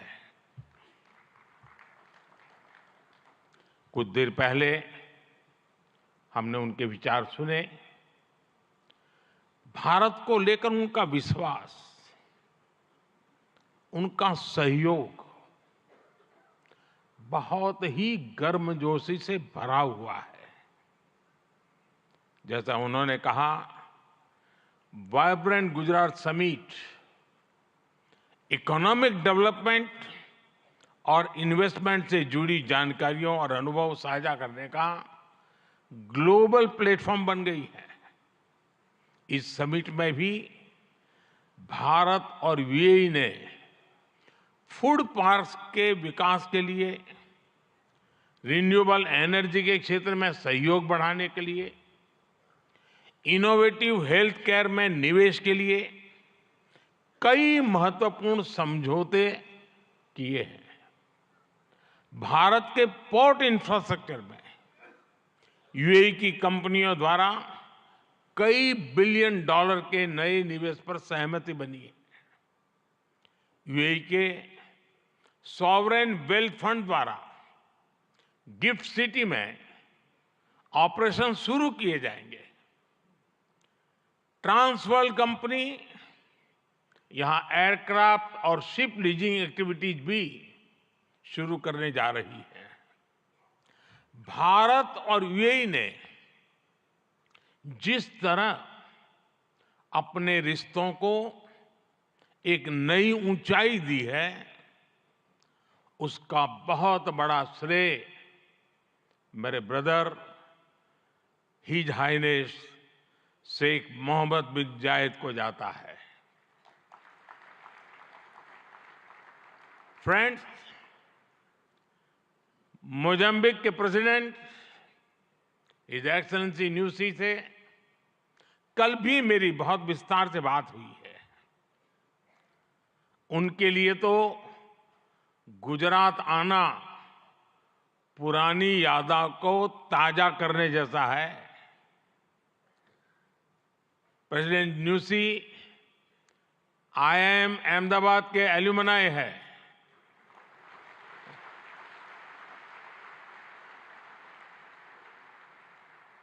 भारत के लिए गर्व की बात है कि हमारी G20 प्रेसिडेंसी में अफ्रीकन यूनियन को स्थायी सदस्यता मिली।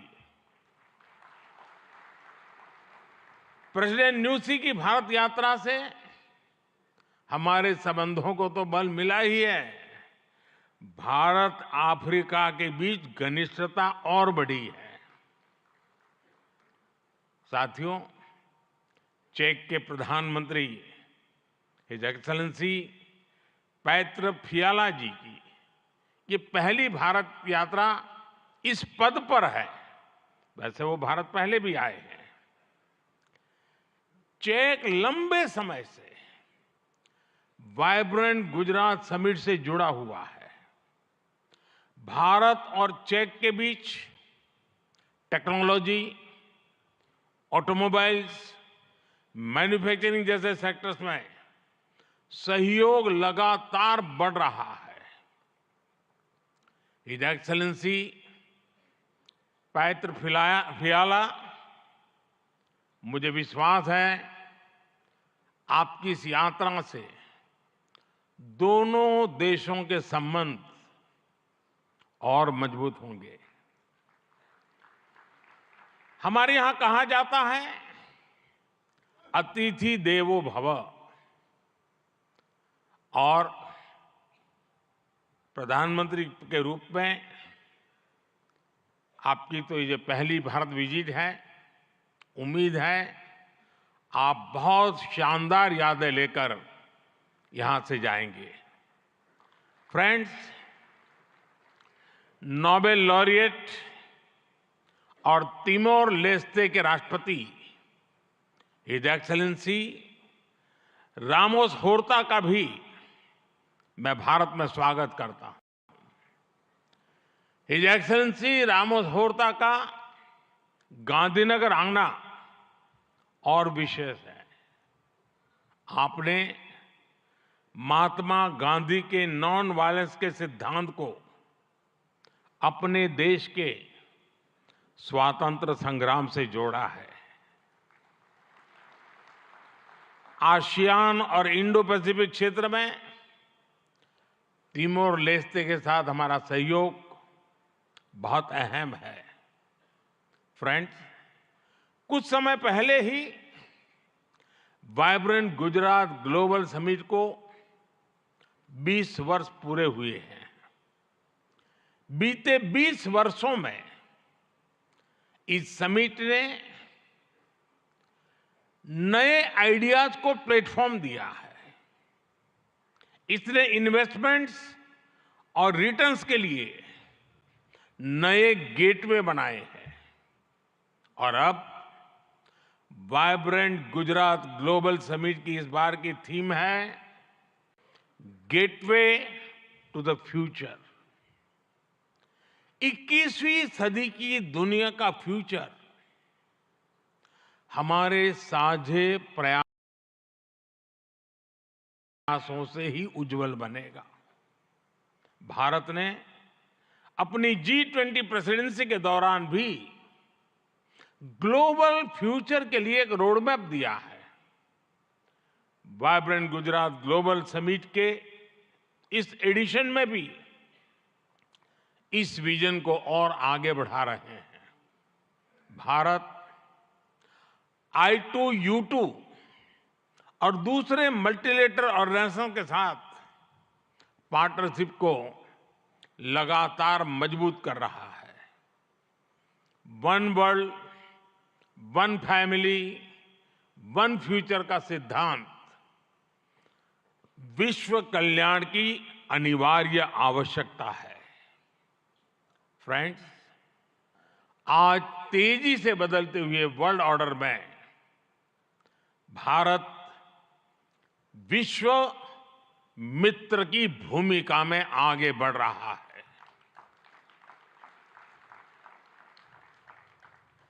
आज भारत ने विश्व को ये भरोसा दिया है कि हम साझा लक्ष्य तय कर सकते हैं, अपने लक्ष्य प्राप्त कर सकते हैं। विश्व कल्याण के लिए भारत की प्रतिबद्धता, भारत की निष्ठा, भारत के प्रयास और भारत का परिश्रम आज की दुनिया को ज्यादा सुरक्षित और समृद्ध बना रहा है। The world looks at India as an important pillar of stability, a friend who can be trusted, a partner who believes in people-centric development, a voice that believes in global good, a voice of the global south, an engine of growth in the global economy. a technology hub for finding solutions, a powerhouse of talented youth, and a democracy that delivers. Friends, Bharat के 1.4 billion लोगों की priorities और aspirations, human centric development पर उनकी आस्था, inclusivity और equality का हमारा commitment, विश्व समृद्धि और विश्व के विकास का बहुत बड़ा आधार है। आज भारत दुनिया की 5th लार्जेस्ट इकोनॉमी है। 10 साल पहले भारत 11th पर था। आज दुनिया की हर प्रमुख रेटिंग एजेंसी का अनुमान है कि भारत अगले कुछ वर्षों में दुनिया की टॉप 3 इकोनॉमी में जाएगा।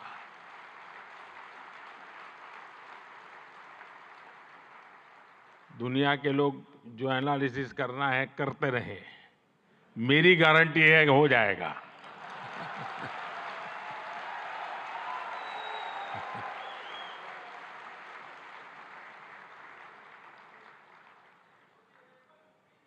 एक ऐसे समय में जब विश्व अनेक अनिश्चितताओं से घिरा हुआ है, तब भारत दुनिया में विश्व की एक नई किरण बनकर के उभरा है।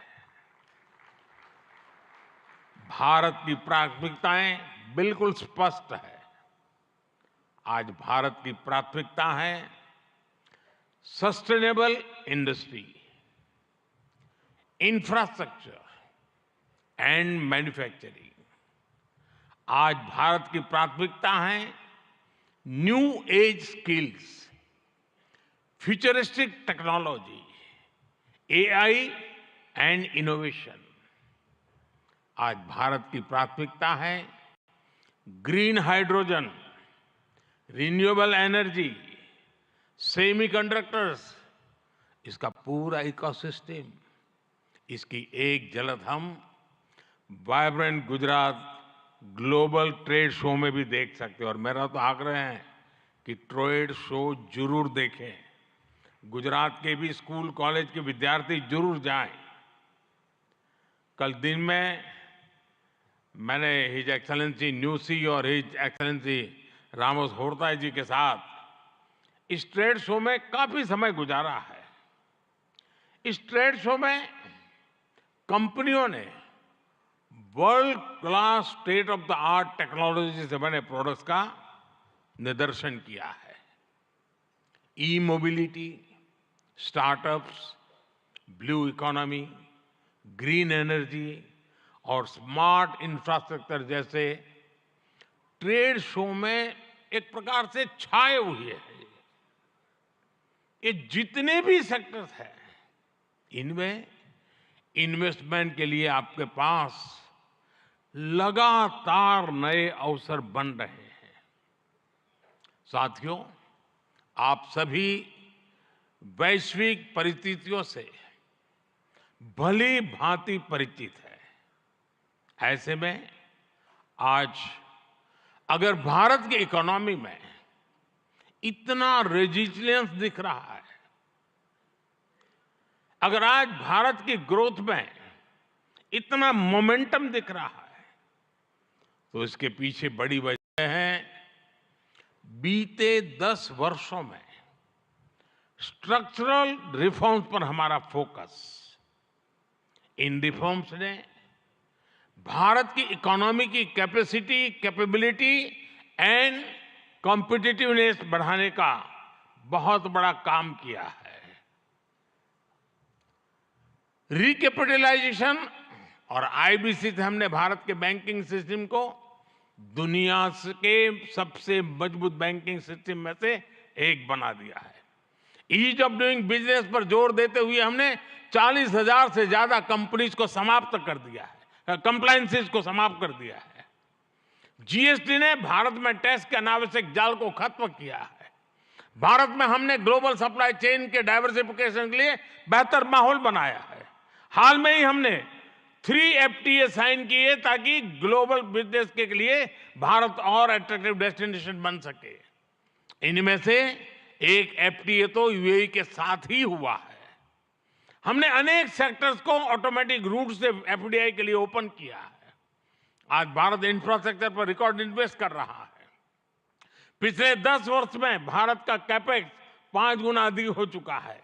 फ्रेंड्स, भारत आज ग्रीन एनर्जी और अल्टरनेटिव एनर्जी सोर्स को लेकर भी अभूतपूर्व गति से काम कर रहा है। भारत की रिन्यूएबल एनर्जी कैपेसिटी 3 गुना बढ़ी है और सोलर एनर्जी कैपेसिटी में 20 गुना वृद्धि हुई है। डिजिटल इंडिया मिशन ने भारत में लाइफ और बिजनेस दोनों को ट्रांसफॉर्म कर दिया है। 10 वर्षों में सस्ते फोन और सस्ते डेटा से डिजिटल इंक्लूजन की नई क्रांति आई है। हर गांव तक ऑप्टिकल फाइबर पहुंचाने का अभियान, 5G का तेजी से विस्तार आम भारतीयों का जीवन बदल रहा है। आज हम दुनिया में तीसरे बड़े स्टार्टअप इकोसिस्टम है। 10 वर्ष पहले तक भारत में कुछ 100 स्टार्टअप थे। आज भारत में 1,15,000 रजिस्टर्ड स्टार्टअप्स है। भारत के ओवरऑल एक्सपोर्ट में भी रिकॉर्ड बढ़ोतरी हुई है। फ्रेंड्स, भारत में जो ये बदलाव आ रहा है वो भारत के नागरिकों की ईज ऑफ लिविंग भी बढ़ा रहा है, उन्हें एम्पावर कर रहा है। हमारी सरकार के 5 वर्षों में 13.5 करोड़ से ज्यादा लोग गरीबी से बाहर निकले हैं। भारत में मिडिल क्लास की एवरेज इनकम लगातार बढ़ रही है। भारत में फीमेल वर्कफोर्स के पार्टिसिपेशन में भी रिकॉर्ड वृद्धि हुई है। भारत के भविष्य के लिए ये बहुत अच्छी संकेत है और इसलिए मैं आप सभी का आह्वान करूंगा कि भारत की इस विकास यात्रा से जुड़िए, हमारे साथ चलिए। साथियों, लॉजिस्टिक्स को लेकर ईज ऑफ ट्रांसपोर्टेशन के लिए भी भारत में आधुनिक पॉलिसीज पर काम हो रहा है। 10 साल पहले भारत में 74 एयरपोर्ट थे। आज भारत में 149 एयरपोर्ट्स हैं। भारत का नेशनल हाईवे नेटवर्क पिछले 10 सालों में करीब 2 गुना हो चुका है। 10 सालों में हमारा मेट्रो ट्रेन नेटवर्क 3 गुना से ज्यादा बढ़ चुका है। गुजरात हो, महाराष्ट्र हो या फिर हमारी ईस्टर्न कोस्ट लाइन हो, इनको आज डेडिकेटेड फ्रेट कॉरिडोर से जोड़ा जा रहा है। भारत में आज अनेक नेशनल वाटरवेज पर एक साथ काम चल रहा है। भारतीय पोर्ट्स का टर्न अराउंड टाइम आज बहुत कॉम्पिटिटिव हो गया है। G20 के दौरान जिस India middle east Europe economic corridor की घोषणा हुई है वो भी आप सभी इन्वेस्टर्स के लिए बहुत बड़ी बिजनेस अपॉर्चुनिटी है। फ्रेंड्स, भारत के कोने कोने में आपके लिए नई संभावनाएं हैं। वाइब्रेंट गुजरात समिट इसके लिए भी एक गेटवे है, गेटवे टू द फ्यूचर। और आप भारत में सिर्फ इन्वेस्टमेंट ही नहीं कर रहे बल्कि यंग क्रिएटर्स और कंज्यूमर्स की एक नई जनरेशन को भी शेप कर रहे हैं। भारत के एस्पिरेशन से भरी यंग जनरेशन के साथ आपकी पार्टनरशिप को वो रिजल्ट लाकर दिखा सकती है जिसकी आपने कभी कल्पना भी नहीं की होगी। और इसी विश्वास के साथ एक बार फिर आप सभी का वाइब्रेंट गुजरात समिट से जुड़ने के लिए मैं हृदय से बहुत बहुत आभार व्यक्त करता हूं और मैं आपको विश्वास दिलाना चाहता हूं कि आपके सपने ये मोदी का संकल्प है।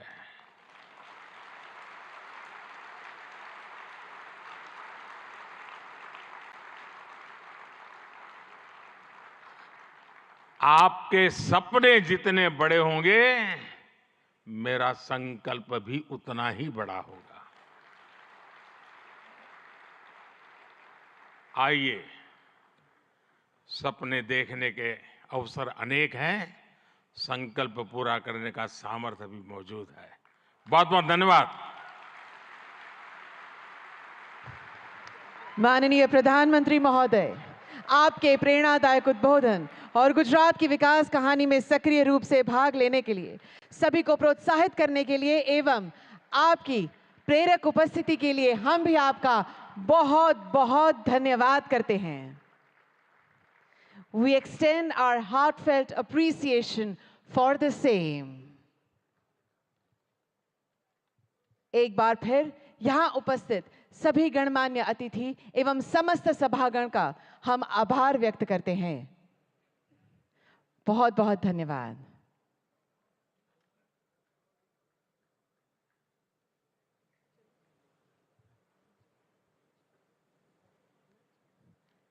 Thank you very much, Honorable Prime Minister, sir.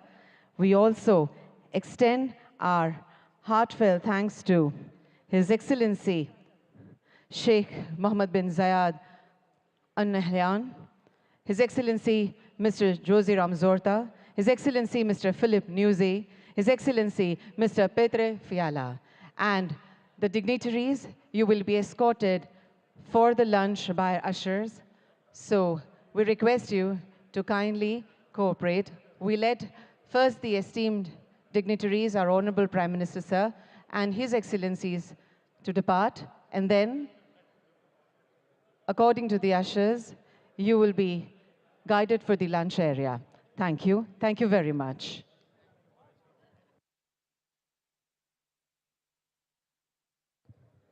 There is a humble request to everyone who used the handsets for the interpretation. Kindly leave them on the chairs. Thank you very much.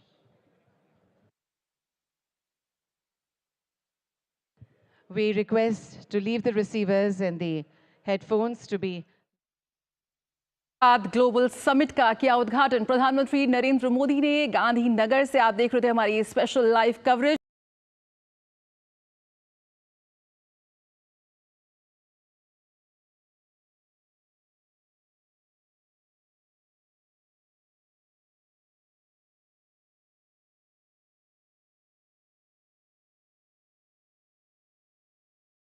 Global trade show का उद्घाटन किया। उन्होंने इस मौके पर एक postal stamp भी जारी किया है। साथ में मोजाम्बिक और तिमूर के राष्ट्रपति मौजूद रहे। तो ये गांधीनगर गुजरात की तस्वीरें हैं। Vibrant Gujarat global trade show का उद्घाटन प्रधानमंत्री नरेंद्र मोदी ने किया है और मोजाम्बिक और पूर्वी तिमोर के राष्ट्रपति भी उनके साथ इस मौके पर शामिल रहे, जब उन्होंने एक पोस्टल स्टैंप का भी राष्ट्र को समर्पित किया, एक जारी किया दरअसल।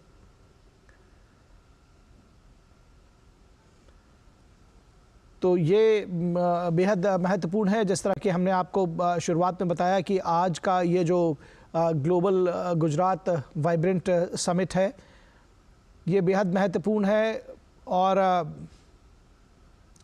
इस लिहाज से भी महत्वपूर्ण है क्योंकि ये 10वां वाइब्रेंट गुजरात समिट रहेगा। और vibrant Gujarat global trade show का प्रधानमंत्री ने शुभारंभ किया है। विश्व स्तरीय अत्याधुनिक तकनीक से बने उत्पाद का प्रदर्शन जो इस ट्रेड शो में किया जा रहा है।